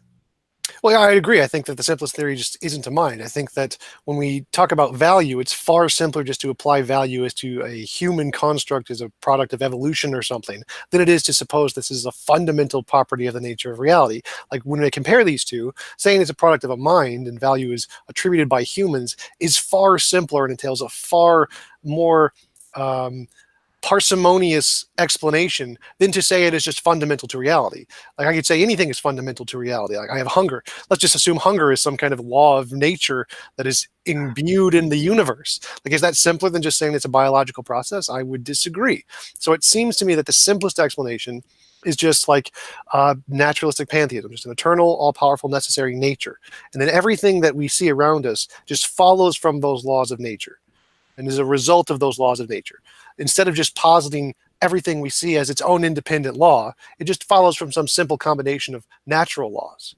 Yeah, so just to clarify, so it seems to me that the view that I'm articulating is not in competition with the view you're articulating. It's just that it provides a way of simplifying the view by removing sort of arbitrary add-ons. We could talk in terms of value, but maybe it would help to talk in terms of power. So would you think then the foundation of things has some sort of causal powers to produce effects? Well, essentially, yes. So I'm granting that there is some all-powerful, some necessary, and some eternal property. Like those are essentially the three necessary properties to explain reality. Consciousness seems to be, or personhood, or sense, whichever way you'd like to call it, seems to be an ad hoc addition. We don't need that. We can get rid of that and make it simpler and just go with pantheism. Okay, so here's how we can get that without adding anything ad hoc. We just simplify our theory of how much power the foundation has. How much power does it have? Does it have some arbitrarily limited degree of power, or does it have the highest that's consistent with reason? The highest that's consistent with reason seems to me to involve the simplest theory of its power, because we don't have to build in this information about how it can only produce 10 to the 85 particles and no more. That's a way more complicated theory than just supreme, right? But then if it has the simplest degree of power, then we get to predict all these other things. For example, the supreme power would include the power to know things. We have that power, but you can't have the power to know things unless you're a mind. Now, again, this is a consequence of the theory. It's not built into it. It's a consequence of the simplest theory of an ultimate reality. Right, and those just seem like all ad hoc additions to me. I can just say we have a quantum particle. It has exactly enough energy to create exactly the universe we see and nothing else, and it's determined to do this by its own nature and properties in it. That would be simpler. Even though I've just placed infinitely, or essentially complete limitations on it, that is an infinitely simpler theory than an all-powerful being as you define it. So, okay, so help me see what I'm missing here, because I'm not seeing how I'm adding any complexity. We both agree there's power at the foundation. Right. Okay, so what's the simplest theory about how much power it has? Well, I would say the least power required would be the simplest. If it has it has no limitations, that would be the least simple. So again, I go with the exact opposite definition of simplicity you do. Your definition of simplicity seems completely counterintuitive to me in every way. Like if I ask someone, what's simpler, what caused that noise? Is it an all-powerful, limitless being who has no parts, or is it a mouse? I mean, the mouse is simpler. The one that has the most limitations is the simplest explanation, not the one with the least limitations. So this is interesting, because it seems to me that the flying spaghetti monster multiplies limitations. How so? Because it multiplies its boundaries, its geometric structure, in order for it to be spaghetti. Well, I can just say it's supernatural, magical, non-physical spaghetti. Oh, okay, so you can help the hypothesis by making it closer to the supreme being hypothesis. Yes. Right, just like you're doing with consciousness. You've picked this material thing that we have no reason to believe exists outside of material. You go with consciousness, I go with spaghetti. And then we can assert these things as not being material and having some metaphysical, spaceless, timeless property to them, and then it somehow becomes simpler. So, I mean, to me, those seem to be the exact same thing. Follow me with this. So maybe I'm missing something. So help me out here, right? So it seems to me that what you just did with the flying spaghetti monster was you removed its limits. That's how you help the theory. Right, I'm just trying to mimic your definition to show that it seems ad hoc. Like just calling spaghetti simple and just making it, removing limits seems completely arbitrary and ad hoc. I don't think this is a reasonable way to approach it. But if you do that with consciousness, if you do it with consciousness, I can just do it with spaghetti, and that seems to be equally reasonable on both cases, which I see as completely unreasonable. This is so I'm trying to show with a reductio ad absurdum why this is a bad method. So I want to make sure that we're really seeing eye to eye on this, because I feel like we can make some progress here. Imagine you have a bunch of spaghetti monsters, and they have these limits, right? We agree that that's very unlikely. We agree that that's unlikely. Sure, yeah. And my thought is that what makes it unlikely is that it has all those limits. I thought you were saying that we could just eliminate the limits so that it mimics my theory, and I hear you saying that that's not a good move, but it sounds like it would be a good move because it would at least do this much. It would make the flying spaghetti monster theory have fewer limits, because you were saying that it's the limits that actually help the theory. And I'm saying that the limits hurt the theory. It adds unnecessary ad hoc complexity beyond necessity. Right. Well, I'm saying we can ad hocly just redefine these things and add in whatever properties you want, like just random properties like spaghetti, and say, well, we're going to add in these limitless properties to it, like spaceless, timeless, and material, and just make it work. So you can add in infinitely many properties you want, like spaghetti or consciousness or cheese whiz, and just say, well, we're just going to remove the limits on these properties, apply these simplicity things like all-powerful, all-knowing, or whatever, and just call them simple. So we can just add in whatever we want to the theory, call it simple, remove the limitations, make it entailed in this simple property, and it just works for everything, just anything we want. So from my perspective, it would be far simpler just to assert a quantum particle that has exactly enough power to create exactly the universe we see exactly as it is. With as much limitations, just cram limitations in here. It only has a finite amount of power that can only create exactly the universe we experience. That would be the simplest explanation. Here's my worry with that. I think I'm tracking. My worry is that if you build in the effect into the hypothesis of the cause, you've reduced the prior probability of the cause. So for example, one of the effects is that pixels are filling the screen, and we could build that effect into the hypothesis, the Cameron's ear hypothesis.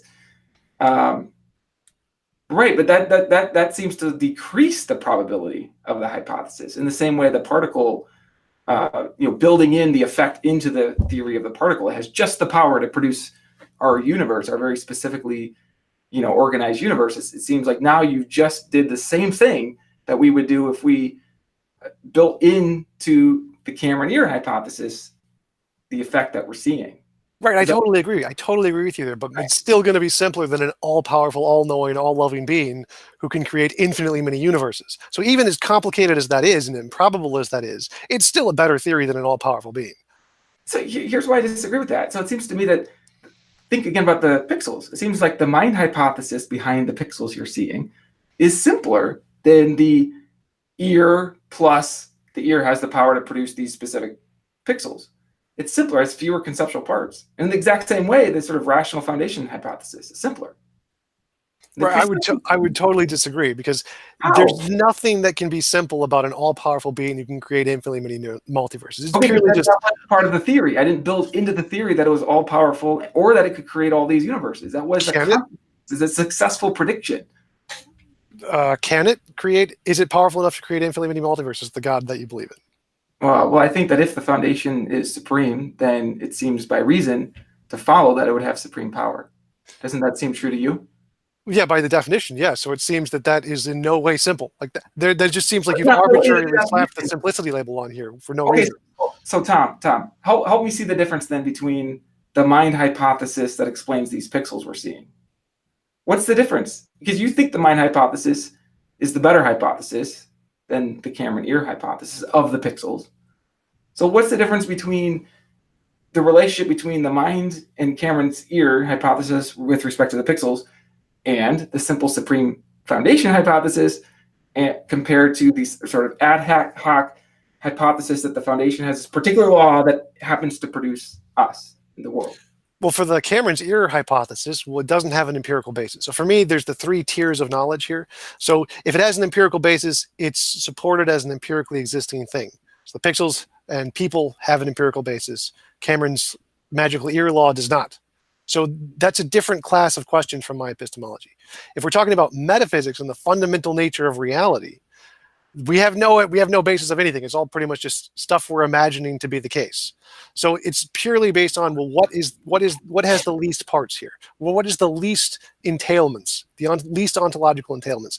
That is what's the simplest explanation of everything. And the simplest explanation, what? I was just going to say, I probably should have cleaned my ears better before this discussion. I just wanted to make one clarification, or just bring it back up in the light here, is the distinction that you made, Josh, a little while ago about the simplicity of the theory versus the simplicity of the consequences of the theory. I don't know if that would help, like move the discussion along. The hypothesis and the theory, is that what he said? Yeah. So like the simplicity of the hypothesis versus the simplicity of the consequences of the hypothesis. Yes. So I don't really see a difference between those two things, because if like the hypothesis is just the verbal expression of the theory, it has nothing to do with the ontological properties of the theory. And so if the hypothesis, the expression of it is simple, really tells us nothing about how complicated the thing itself is, or ontologically how complicated the thing is. So the fact that we can express it in a word and say it's perfectly simple doesn't make the thing simple at all. It's just we're just using one word to describe it. So if your theory can create infinitely many multiverses, I'm going to call it as complicated as everything it can potentially create. So maybe to help to clarify the principle here. So in science, right, we'll look for the simplest theory that explains the data. One way to kind of illustrate this is, imagine you see a flower and it looks kind of strange, and you notice on day 1 that it's 1 inch tall, and day 2 it's 2 inches tall. You don't see it on day 3. On day 4, it's 4 inches tall. You hypothesize that it was 3 inches tall on day 3, even though you didn't see it. Why is that? Well, there's infinitely many empirically equivalent hypotheses to explain that, right? But the one that's the simplest, and when I say simplest here, I mean that when you break down the hypothesis into its basic components, so you express it in the sort of cleanest language, it has the fewest parts, and so it has the fewest ways of going wrong. And so it seems like this sort of simplest hypothesis is going to predict that it's 3 inches on day 3, and we don't have to be agnostic about that. We have good evidence of that. And so that's all I'm thinking of here is that but we also need to realize that infinitely many hypotheses are entailed by the simple hypothesis. For example, I mean, trivially, it entails that it's true. It entails every disjunction. So, I mean, there's infinitely many hypotheses that are entailed by every hypothesis, which is why you can't read the complexity of what's entailed into the complexity of the hypothesis. Otherwise, all science would, break down. So I'm just using that exact principle. That's it.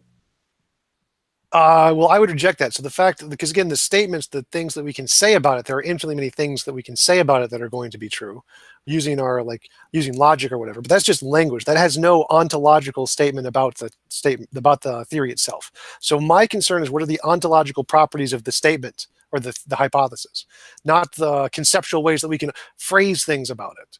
So a God that can create infinitely many beings, like if we're talking about the flower that grew 3 inches, if based on your definition, the simplest explanation would be an all-powerful, all-knowing, all-loving, perfectly simple being to explain that, which makes no sense. Like, I would just say, no, I'm going to go with biology. Biology is the simplest explanation for that, not an all-powerful being, even though it has lots and lots of limitations. Yeah, so this is a helpful point, Tom, and it helps us to clarify that you can have 2 different explanations that aren't in competition at all, and that the evidence for the one is evidence for the other because they're not in competition. So, like, for example, this pen, I dropped it, you saw it fall, right? Or the pixels or whatever. Now here's a hypothesis that would explain that. I dropped the pen. Here's another hypothesis, universal law of gravity. They're not in competition. In fact, this event is evidence of both at the same time. So unless there's a competition between 2 explanations of nature, any evidence we have for the one explanation is also evidence for the other. Right, I'm just asserting these as mutually exclusive explanations. Let's say maybe one was caused by biology and maybe one was caused by a perfectly all-powerful simple being. Let's suppose these are competing explanations here. Based on your definition of simplicity, the all-powerful being would be simpler. Now I'm saying, no, that makes no sense at all. I'm going to go with the flower because the limitations placed on it, there are more limitations on it, which makes it simpler.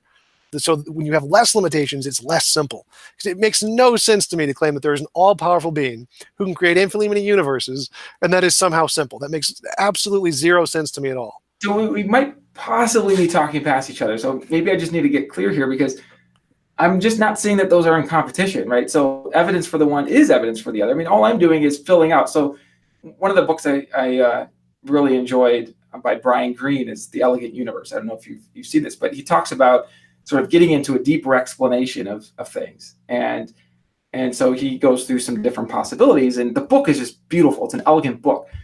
And one of the things that really I appreciate about the book is that he's trying to give the sort of simplest, deepest explanation of things. And it's not in competition with biology. It's not like we say, oh, Brian, we already know where flowers come from.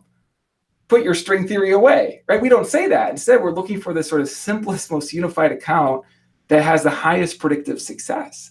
And it seems to me that naturalism is pretty good. And all I want to do is just clean it up by making it even better, by just adding, well, really subtracting the ad hoc complexity of limits. By adding infinitely powerful, infinitely knowing, infinitely perfect. Yeah, that does not seem like a subtraction at all. That seems like it's a complete ad hoc, lots and lots of ad hoc. I'm just uniformity. I'm just following the evidence where it leads, right? So we have rationally situated things. The foundation's rational. We don't have to say that all of our beliefs come from mindless stuff. This fits the evidence, right? So I'm not seeing any evidence on the other side, but I'm seeing that the supreme foundation theory is simple, high predictive success. It solves problems we haven't talked about, various problems it solves. Solves the problem of explaining the irrelevant differences between sort of an uncaused foundation and caused things, for example. And, Cameron's ear isn't uncaused because it's not relevantly different from things that are caused, right? We can sort of see this. But what would be relevantly different? Well, it seems like a supreme foundation would solve this problem because it would explain why the foundation is uncaused. It's uncaused because it has a supreme kind of existence, and that predicts it's being uncaused. So I can't think of like a simpler hypothesis that has the same predictive success that also solves the same problems. And I don't know. I guess let me jump in here real quick. So I interviewed Justin Mooney a little while ago. It's going to be coming up on our podcast pretty soon here. But we talked about his paper that he wrote. He basically tries to give like this abductive argument that the fine-tuning argument you can deduce or sort of abduce. You can use an abductive argument and see that like, so if the cause of the fine-tuning has some sort of like set of perfections, then you can deduce, well, like, or you can ask, why does it have this set of perfections? And here's a theory that the foundation has all perfections. Anyways, the reason why I bring this guy up, and I actually just lost my thought here, but I may just have to pass it back to you guys until I think about it again. What's theory that has the highest predictive success? Right. So I can pick up on that. I can say that just the naturalism hypothesis can explain everything. There's no problem explaining everything, just like you can explain everything under the theist hypothesis. So I see no added explanatory power on the theist hypothesis here. Just dropping this pen explains its falling.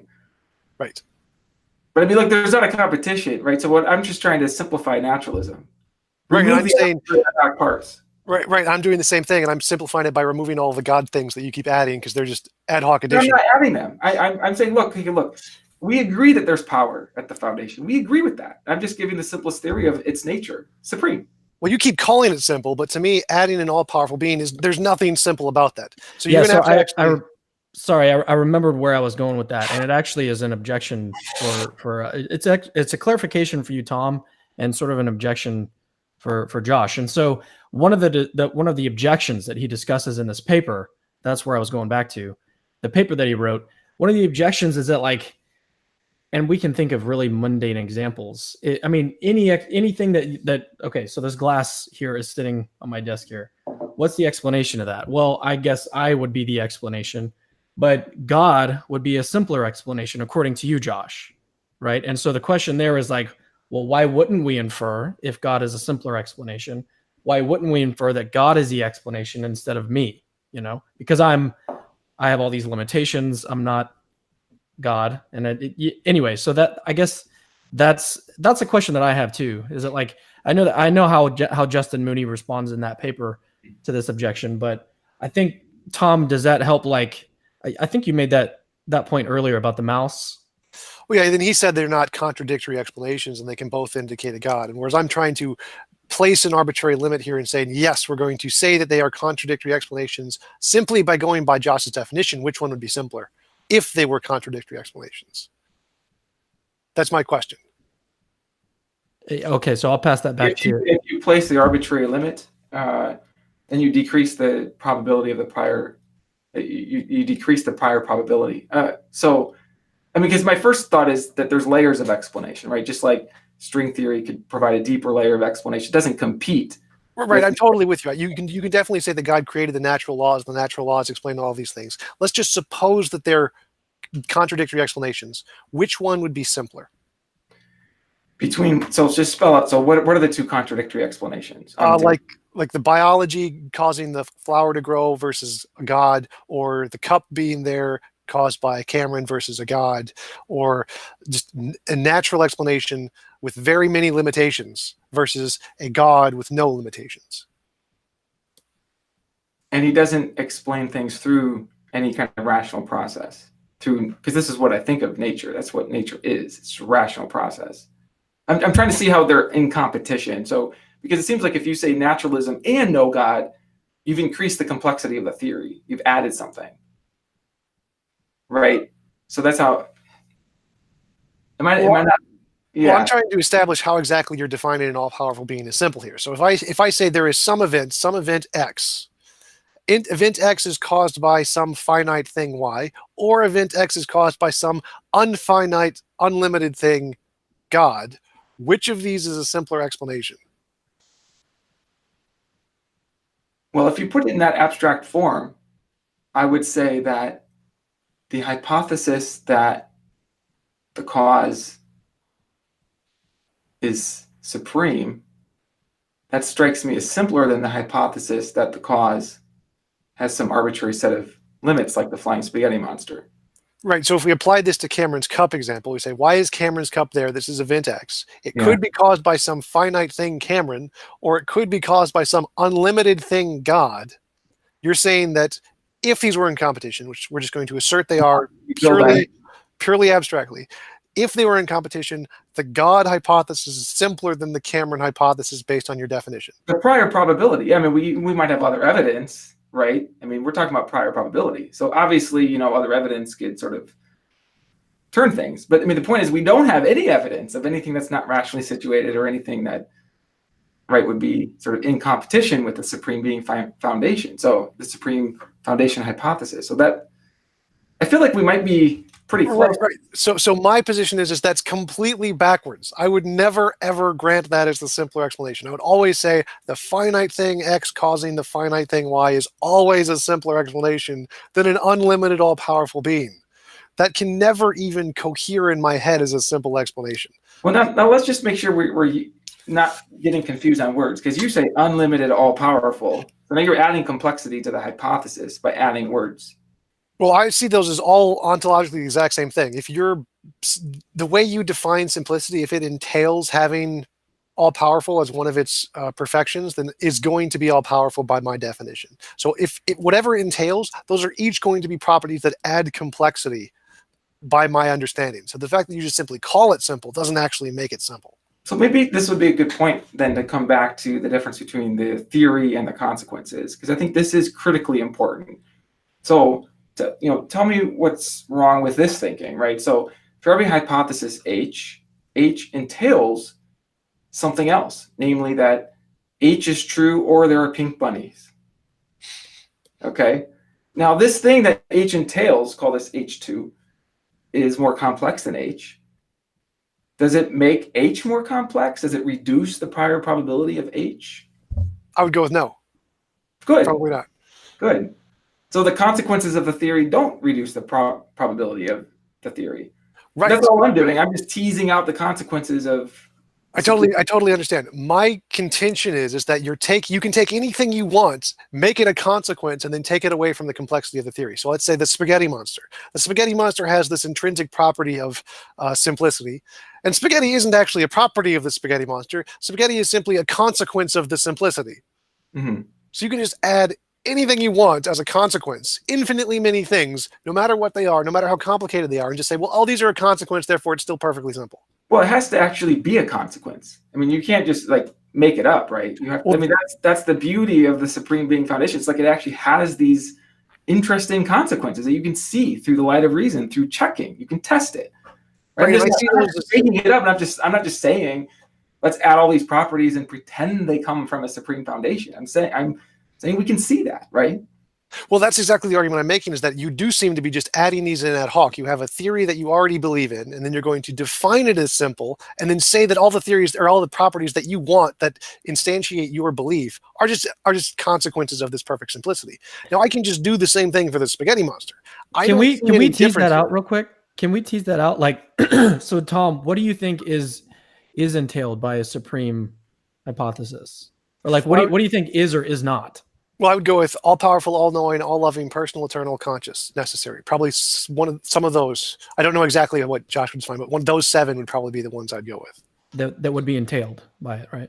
Or consequences, as Josh defines them, of the simplicity. Yeah, entailed or consequences, yeah. Okay. I mean, that's all I had. So it does seem like you guys agree about that. It's not like he's making up these properties and adding them to the theory. It's like these are actual consequences. Oh, no. I'm saying these are just what he would add to them, and I reject that. I think they are just made up. I think you can remove all of them, essentially.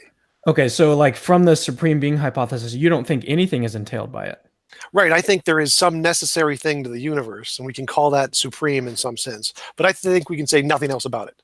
So yeah, well, I'm talking about like Josh's theory. Like take Josh's theory, the supreme being hypothesis. Like however he defines it, and then you don't think anything follows from that. Like there's no entailments. Right. I just think it's a made-up definition. I think that it's no more reasonable than the spaghetti monster definition of the supreme spaghetti monster or the pantheist. Yeah, suppose it's made up. Like you still don't think anything it follows from this made-up definition. What do you mean by follows? I'm not following you. Like entailed, there's no consequences. Like there's no other properties that this thing has. Like you can think of, okay, so think of like Harry Potter. Okay, he's a made up figure. So like he has no entailments. Like he has no relationships or other properties. He doesn't have the property wearing glasses. No, I would grant that he has those properties. Okay, so like that made up theory can still have like certain entailments or certain other properties that are like entailed. So my question is, so like from this theory that Josh has, are there any other properties that are entailed by that theory? Call it made up, call it whatever you want, but do you see any consequences from that theory? Other than those 7 properties? Yeah, so you do think that those 7 properties follow. Right. I'm saying I grant that he has this property he calls simplicity, and based on his definition, these 7 properties follow from his definition of simplicity. This is my representation of his theory. Okay. My contention is that you can just define this property of simplicity, put in any other properties you want other than these 7 that he's chosen, like spaghetti, and then call this thing perfectly simple. So you can say this definition he is constructed of perfectly simple has these 7 properties, which are just arbitrarily chosen because they're the things he believes in, and you can just pick any other set of properties and call them perfectly simple. Okay, so what definition of simplicity are you working with? Like what is your ultimate definition of simplicity? Well, in context of the way he's using it, it's essentially just arbitrary. You can make any definition you want. We don't know what the simplicity is in this sense. Like I would just go with the thing that is the most limited, that can just explain everything, is probably the simplest. So like the quantum particle that can just has exactly enough power to create exactly the universe we see with exactly the properties it has. That would be the most simple explanation. Why would it be the most simple? Because it has the most limitations. It has the least excess parts. But why is that the most simple? Because it seems to cohere with more like the scientific definition of simplicity. What caused that noise? Whatever the most limited thing that can cause that noise is the simplest explanation. So if it was a mouse, that's the simplest explanation. as opposed to an all-powerful being with no limitations. Okay. So it seems like it does sort of go back to this competing ideas of what simplicity is. Would you agree, Josh, or would you want to make any more clarifications there? I think that progress here would follow the lines of clarifying different notions of simplicity. I just want to say that my reasons for thinking that a supreme foundation would have supreme power, supreme intentional abilities, and things like this has nothing to do with any kind of prior beliefs. It goes the other way. It's just as I'm trying to figure out reality, I'm thinking about the simplest theory, and I can just tell you that this is one of my reasons for thinking the foundation has these properties. It's because it seems like this theory has a lot of predictive success. It doesn't add any sort of arbitrary add-ons. It predicts things. Like it predicts, for example, not just that there would be value, but it also predicts that there would be a greater probability that there would be beings who could see value or appreciate value. It raises the probability of that. I see no way of getting that same kind of probabilistic result without another theory that builds in the effect, just like adding a law to Cameron's ear or something like this. And so I just wanted to make clear that it's not like I'm just making up properties that I already have some antecedent belief in and then just teasing them out. I mean, this is honestly how it seems to me. So, I just am trying to follow the evidence.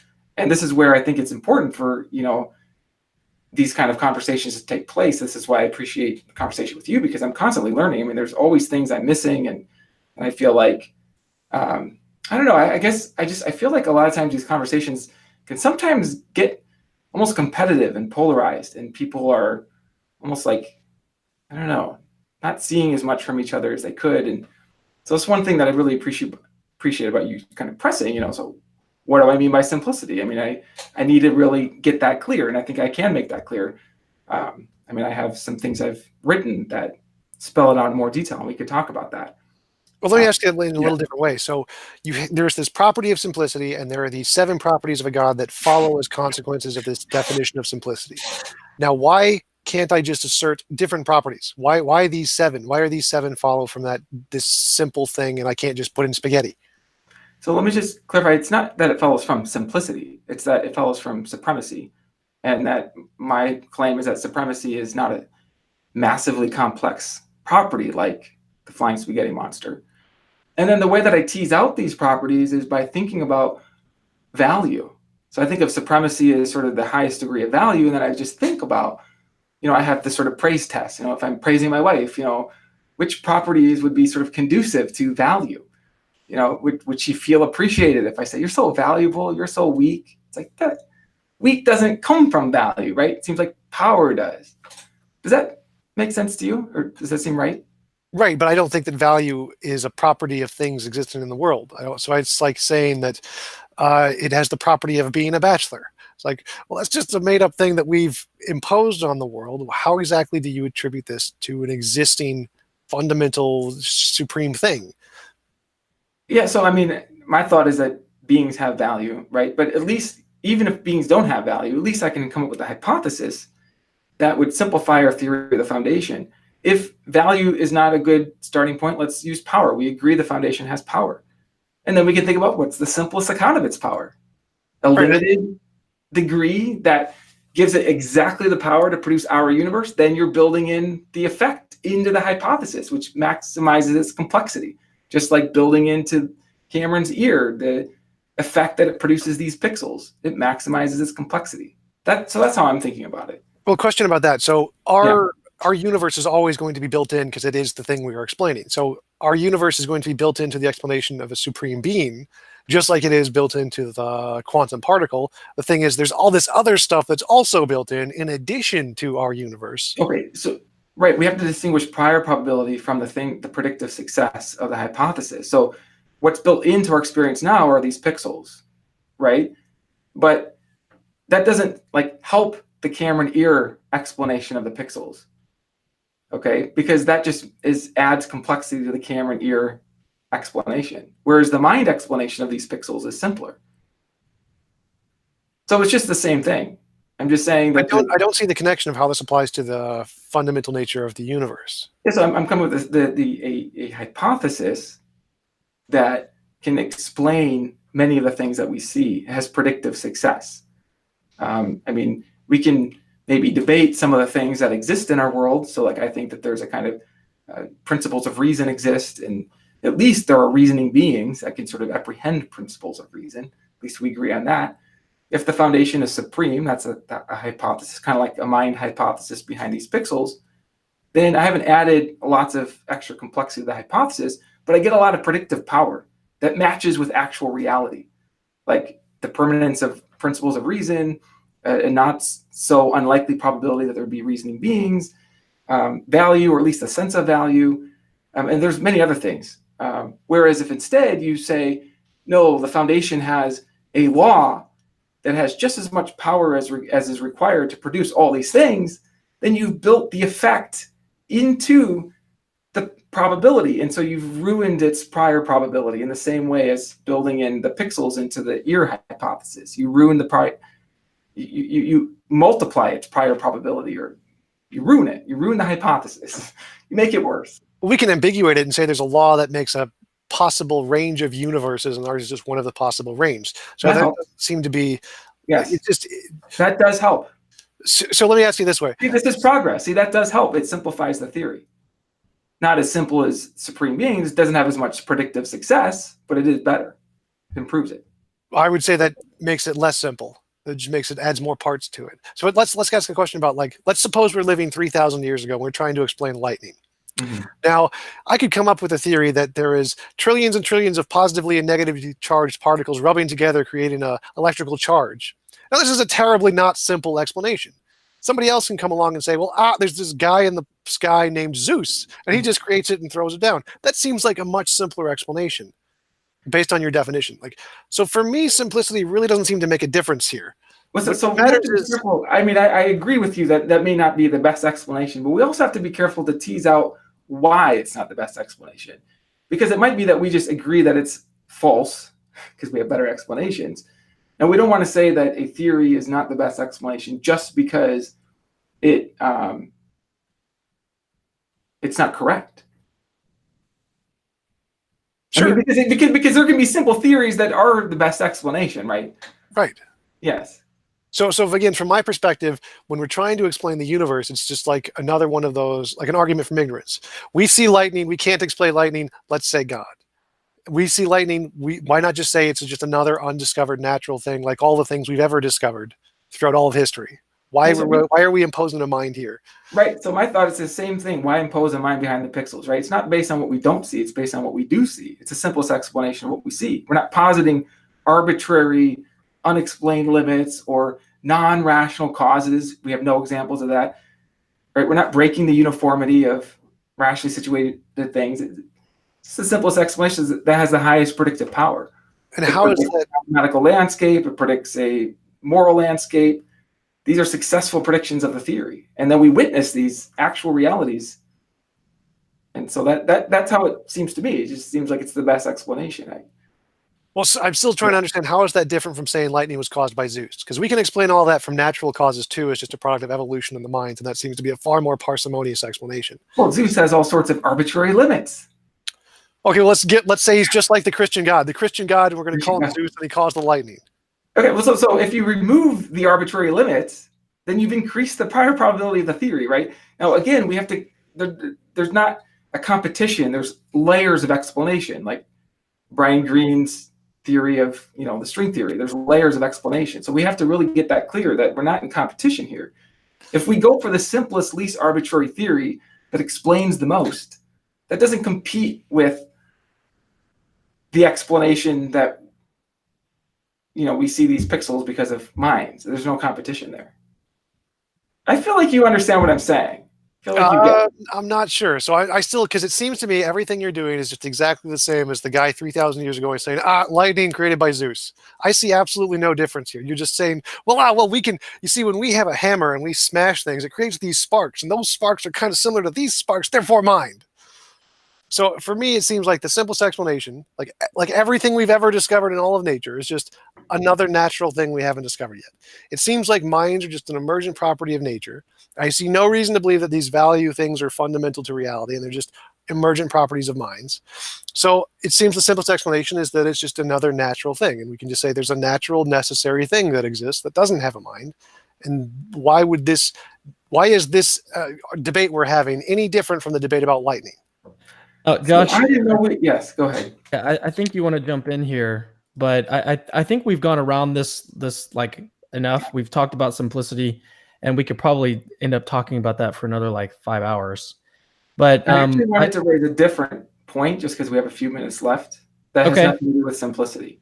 Okay, I have a couple questions. If we can get to them, we can, but if not, then that's fine. So I was just curious, Tom, if you're familiar with Stuart Kaufman's work on complex adaptive systems and building complexity. Vaguely, not a lot. So the reason why I'm familiar with it is just because I was part of a research group that was testing a hypothesis about sort of what natural selection does in a system of self-replicating structures. And I had no idea like what to expect. One hypothesis was that natural selection would tend to promote increases in complexity if the selection function is randomized. Another hypothesis was that it would tend to do nothing. And the third was that it would tend to reduce complexity. You broke up. Okay. Hey, Josh, yeah, you were explaining the 3 different hypotheses. Yes. So one hypothesis is that natural selection in a complex adaptive system that is a population of self-replicators will tend to cause the replicators to reduce in complexity over time. That's how they adapt to the environment. The other is that they tend to increase in complexity, and the other is that they about stay the same. I wasn't sure what to expect. One of the things that I discovered is that if I specified a target where I wanted the sort of evolution to go, then natural selection was beautiful at helping to solve problems to reach that target. But when I randomized the selection function, it was very interesting because in all my experiments, it always reduced the complexity of the structures. I could even make arbitrarily complex things, and then I would come back after many generations and it would go away. And this is a testable thing that other people have been doing at the Santa Fe Research Institute. And to my knowledge, there's a kind of an agreement by the relevant experts on this that nobody has seen that the natural selection without some kind of fine-tuning in the mind behind it, that will increase the complexity. And it seems like this would have to be evidence for the rational foundation theory.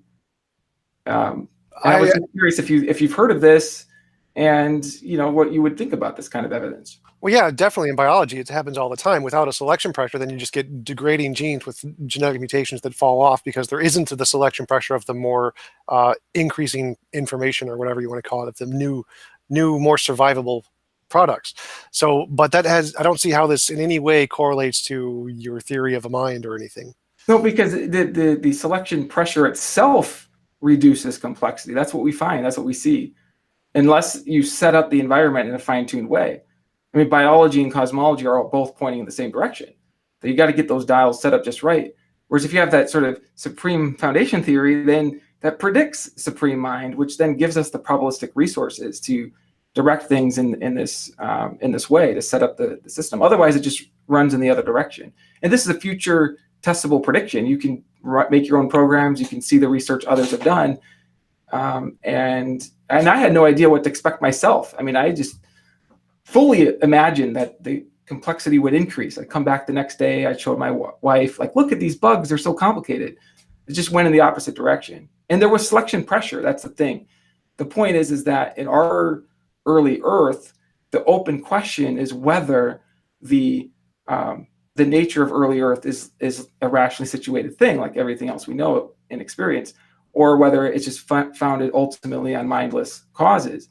And what these programs seem to support is that if the foundation has the mental resources, it would explain why evolution seemed to move in an upward direction with respect to complexity, because that's what we observe right through the fossil record. There was a kind of upward direction. And so this prediction follows nicely from the from the mind hypothesis together with these computer programs? Well, from my understanding of the abiogenesis, the best theory we have is like the RNA world, and the fact that we can observe RNA being built on clay molecules, self-organizing without any kind of mental organization process behind it. It's just natural processes that gain complexity and build things on their own. So I mean, I don't think there's any evidence that life is mind created. I think the biggest consensus in most of biology is that it's not right now. But this is the evidence. The evidence is that these programs are showing that the natural selection doesn't increase the complexity of the structures, and that even the natural environment itself, because when you say, well, it looks like it's coming from nature, well, what is nature? Right? I mean, nature is infused with laws. It's the environment in which this can happen. And what I'm saying is that this is exactly what you'd expect from the mind first hypothesis, where you wouldn't expect this if you don't have the mind first hypothesis. At least that's how it seems to me.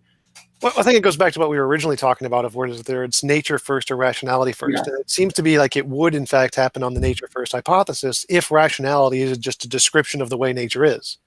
So, I mean, because we get rationality both, either way. If nature's first and rationality describes nature, we still have rationality. If rationality is first and nature is described by or is a result of rationality, we still have rationality. So either way, we get rationality.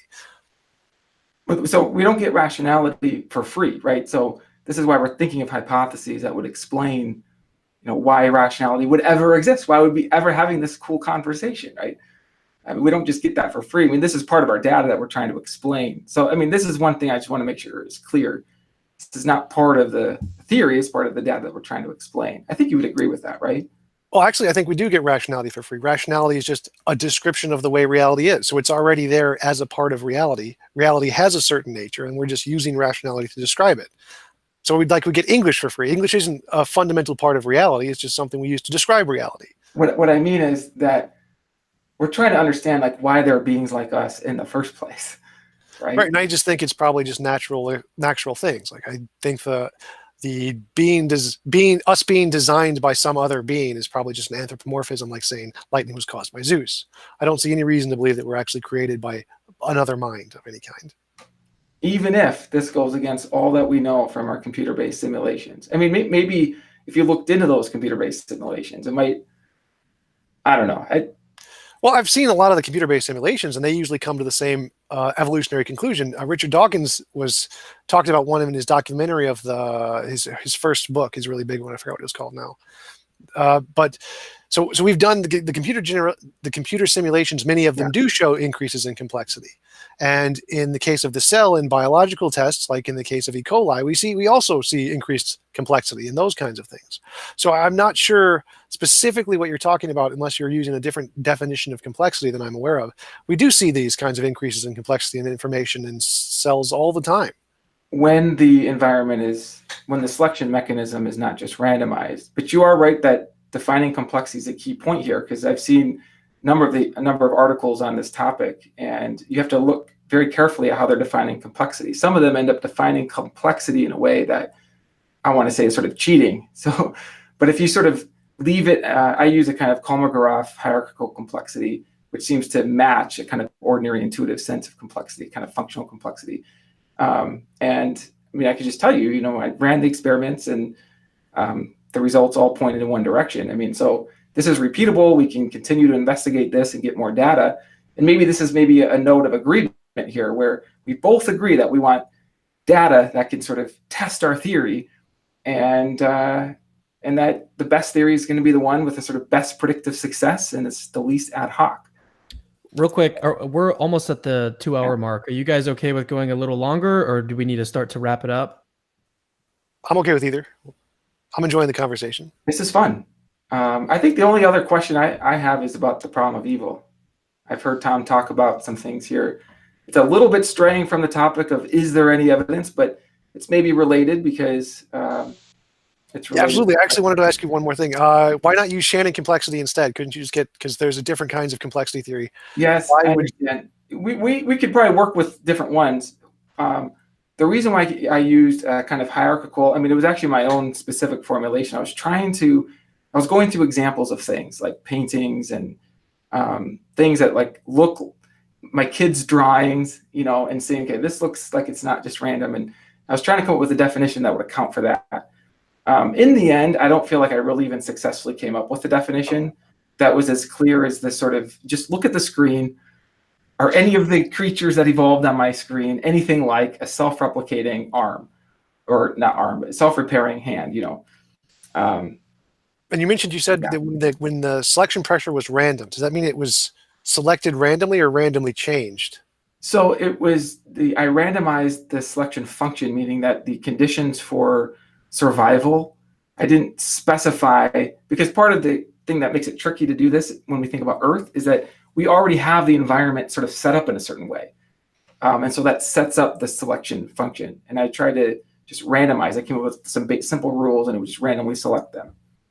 So wouldn't that mean that the selection functions were more like the predetermined kind that we would see a gain in information for when we were looking at the early Earth atmosphere, rather than just the randomly picked ones? Well, if that is the case, then I would have expected increases in complexity in my system, but I didn't see that. Well, you said we did have increases in information when they were not randomized, correct? When I specifically, for example, I had one program where I wanted creatures to get longer. And so then I basically built in that if it's longer, it's more likely to survive. And then I just ran the program. They randomly grew longer, and the shorter ones died out. And I thought, oh, that's cool. Well, isn't that like what we see in natural selection in the early Earth? Wouldn't that be like, if they did get longer, they would survive longer? Well, I think, yes, if you specify the target towards complexity, then they would move in that direction. And I think that is what we see in early Earth. The target's been specified, Tom. That's the evidence we have. You would just argue for a specifier, right? Well, that would make sense. That would predict the phenomenon. All right. So you had a question about the problem of suffering. Yeah. So I was listening to some of your other conversations, and very interesting. And I was very much resonating with many of the things you were saying. And one of the things that you brought up, I just thought was interesting, and I just wanted to ask you about it. And maybe I could put it this way. Could you sort of summarize your argument against the existence of a morally perfect being? And then after that, I'm going to ask a question about that. All right. So if there was a morally perfect being, it would have created the best of all possible worlds, which is a world where it is physically impossible for any one person or any one being to force any other to do something without their consent. We do not live in such a world. Therefore, there is no all-powerful or all-good being. Good. Okay. So we do not live in such a world. I wanted to get clear on kind of why you're thinking that. Because people can force other people to do stuff without their consent. That's the whole crimes thing. Okay. So the reason. Okay. So maybe this won't connect, but this is my thought. So are you familiar with this idea that people actually do decide on the kind of life that they're going to live? So Richard Swinburne has a hypothesis like this, and some people in near-death experiences report something like this, where you actually do have some kind of choice. And so what I was thinking was that your principle of liberty, instead of being an objection to a morally perfect being, could be more like a tool to tease out an implication of the kind of world we would be in if it were morally perfect. Namely, it would be a world in which we actually have more choice than we might have thought, even choice in terms of sort of our location in life. Have you thought of that, or does that fit with your thinking of things? I'm not exactly sure. So if I was given choice, I could have essentially my own universe and choose to do with it anything I want. That would be more choice than what I have now. No, I'm saying maybe that's what you have, right? So I'm saying if your principle is true and the foundation is morally perfect, then what would follow from that would be that you've chosen to be in this universe with all its complexities. You've chosen this challenge.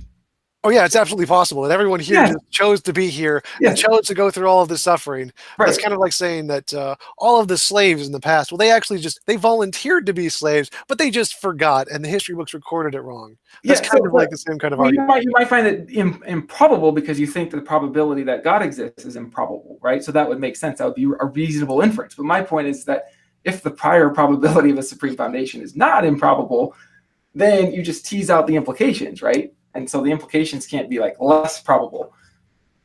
Right. If the Christian kind of God would have created that kind of a world and didn't do all the stuff in the Bible, then yes, that is definitely a possibility. So, I mean, that could be all part of the choice, right? I mean, that could be part of the kind of scenario we're in. I mean, so I don't know. The Bible is false, and that's all just purely an imaginary part of the world we've chosen to be in. Yes, there's definitely a possibility. Or even if it's true, right? I mean, what I'm just saying is that it looks like your principle doesn't establish that the morally perfect being doesn't exist. It just is a tool for deducing some of its implications, and that implication is not falsified by anything we have experienced. That was it. That was just my thought. Yeah, it's definitely possible. Yeah, go ahead. It's definitely possible. I would say that it is definitely the Christian God is still falsified under this hypothesis because of all the things that it's admitted it's done without other people's consent. Like Job did not consent to being tortured. Well, but the whole hypothesis was that there was a kind of consent to the kind of world to be in, right? I mean, unless you're saying that there's, the best world is one in which you're not even allowed to consent to be in a world in which sometimes things don't go your way, right? But I don't think that's what you're saying. Right, but I'm pretty sure you would have to add that as an implicit assumption, and then you'd have to state certain statements in the Bible are false when they say this person did not consent. Well, they actually did consent. They just consented before to being in this world. So I'm not saying, well, we'd have to look at the text. Right. Fair enough. It could be falsified, and that's a good thing about the theory. So, yeah. All right, that's all I have. Okay, so questions? Are you guys ready to? I'm good with questions. Sure. Okay, I just have two. One of them is from Doug Pine Creek. This was one of the first questions he posted. He's actually I don't know why I can't talk tonight. He posted a bunch of different questions. He's hoping that you watch this back and like look at all of his questions and then question them in your mind. But this was one of his first ones. What would be the second best explanation or hypothesis to explain value and power other than a supreme being? Is this for me? Yeah, that's for you, Josh. I don't know. Excuse me. That's a great question. I'd have to think about that. Maybe if we sort of add in a little bit of an arbitrary limit that gives us the same or nearly the same predictive success. I don't know if there's a next best. You could just do like value -1. Yeah. But see, I don't know that there's anything continuous. It's like 1 less than infinity is, there's no sort of neighbor to infinity. So can value a lot about whether there's something continuous with supreme. I'm not sure. It's a good question. Can value be explained without a being? Without a being? Like just an undiscovered law of nature kind of thing. Yes, I think I know what you're asking. I think value is basic. It's not explained. It's entailed. And can it be entailed in a non-being, kind of like my pantheism argument? And so that would be like this, could be a second best. Oh, sure. There's other ways of, of course. So would that qualify as like the second best explanation, essentially? Something like that? Well, no, that's 50 or 60, way below, way down. We've added all these things. All right. All right. The other question, I have another question for Josh. And this one is from Kit Alcock. Sorry, buddy. It goes, does this foundation only have one property, supremacy, or does he think that the foundation has omnipotence, omniscience, etc., where those properties aren't identical to supremacy? Yeah, good question. I do want to clarify. I'm not saying the foundation is itself simple. I'm talking about a simple theory of the foundation. And I tend to think of this sort of supreme value as a kind of root that entails these other attributes. So the other attributes are not identical with I'm not committed here to a kind of divine simplicity. Okay. Tom, do you have any thoughts on that? Well, I would just go back into our argument we've already had. So, okay. I can find another one from Pine Creek here. I'll just ask one more, and then we'll close it out. I'm scrolling back up. Okay. He says, this is for you again, Josh. This is from Pine Creek again. Would you have less meaning, purpose, and hope in your life if it were true that there was no supreme being?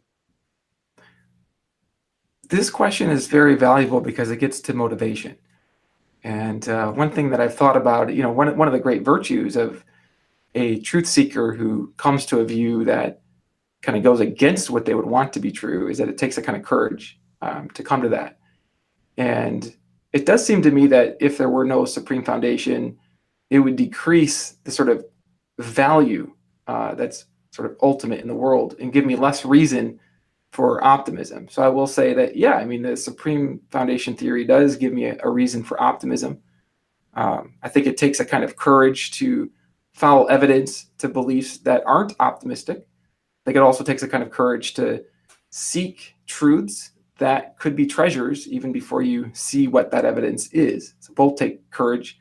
In one case, it's a courage of disappointment. In the other case, it's a courage of sort of just facing reality, even if it's not what you want to believe. That's my long answer. Probably the short answer would just be yes. All right, so I have 2 questions for Tom now, and then after this, I'm going to close it out. So this one is from J.R. Amon. Is existence a good thing? Is it better to not exist? I don't really have an opinion. Like, I like existing. I think existing is good for me, but I know that there are some people who would probably disagree. And so I think it's really not it's kind of like a value thing. It's something that we impose on reality. It's not like existence is fundamentally a better thing to have in reference to the universe. It's not like a property of the universe that makes things better. It's something that we impose on things.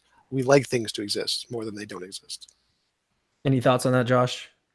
I have nothing really to add. I don't really have an intuition that existence itself is valuable. I've thought about it, but I don't have a clear intuition about that. Maybe the experience of existence is. So here's the next one for you, Tom. And this one is from Pine Creek. He's switching gears here. What would change your mind that a supreme deity exists? Well, I would be willing to grant a really powerful being with just novel testable predictions. Like if I could pray to a god and get a gold brick every time, that's good evidence. I would be satisfied with that. But I'm not, the properties of like all powerful. I'm not sure anything could convince me that there is an all powerful something, because there could always be something more powerful out there that we haven't discovered yet. So I'd be willing to grant that there's a really powerful being with testable predictions, but I'm not sure I'd ever grant it's all powerful or was not created by something greater, or those kinds of properties. I wouldn't grant those. All right. So Josh, if you want to, you can respond to that if you want, but at this point, let's go ahead and do closing thoughts. So take about 3 to 4 or 5 minutes. Just share your closing thoughts about the discussion. And then from there, we'll move to Tom. We'll give you the last word as the non-Christian, and then we'll close it out. Mostly, I just want to say I appreciate the conversation with you, Tom. I feel like this is a kind of productive inquiry. And I feel like one of the problems that I see a lot of times in conversations about worldview is that it gets sort of clouded in kind of tribalism or sort of a competition. And I feel like I resonate with a lot of the things that you say and kind of the way you think. You're a creative thinker. Like you want to just sort of see how things fit together, and you're not just going to believe something on authority. And I appreciate that. And so really, I just want to just thank you for the conversation and just say that this has been a lot of fun, and I hope we can connect again. All right, Tom, what are your last thoughts here? Yeah, absolutely. Thanks for having me on, Cameron. And I really enjoyed my conversation with Josh. And it was a very insightful conversation, because this is one of the topics I have the hardest time understanding theist position on. I'm talking about the divine attributes and how this all-powerful being is really simple, because that intuitively grinds my gears, because I don't understand that at all. And so hearing your thoughts on it has helped me to work through or help me to better understand the theist position. Still not perfectly clear on it, and love to talk with you again about it sometime. And I definitely love to hear your thoughts on some of the other arguments that you think are indicative of a god. But yeah, thanks for having me on. I really enjoyed our conversation. Yeah, Josh, tell me about your other argument that you're working on from Philosophy of Mind. I'm not really quite sure the construction problem, getting sense from nonsense, that sort of argument. I mean, the counting, there's different arguments about the nature of minds.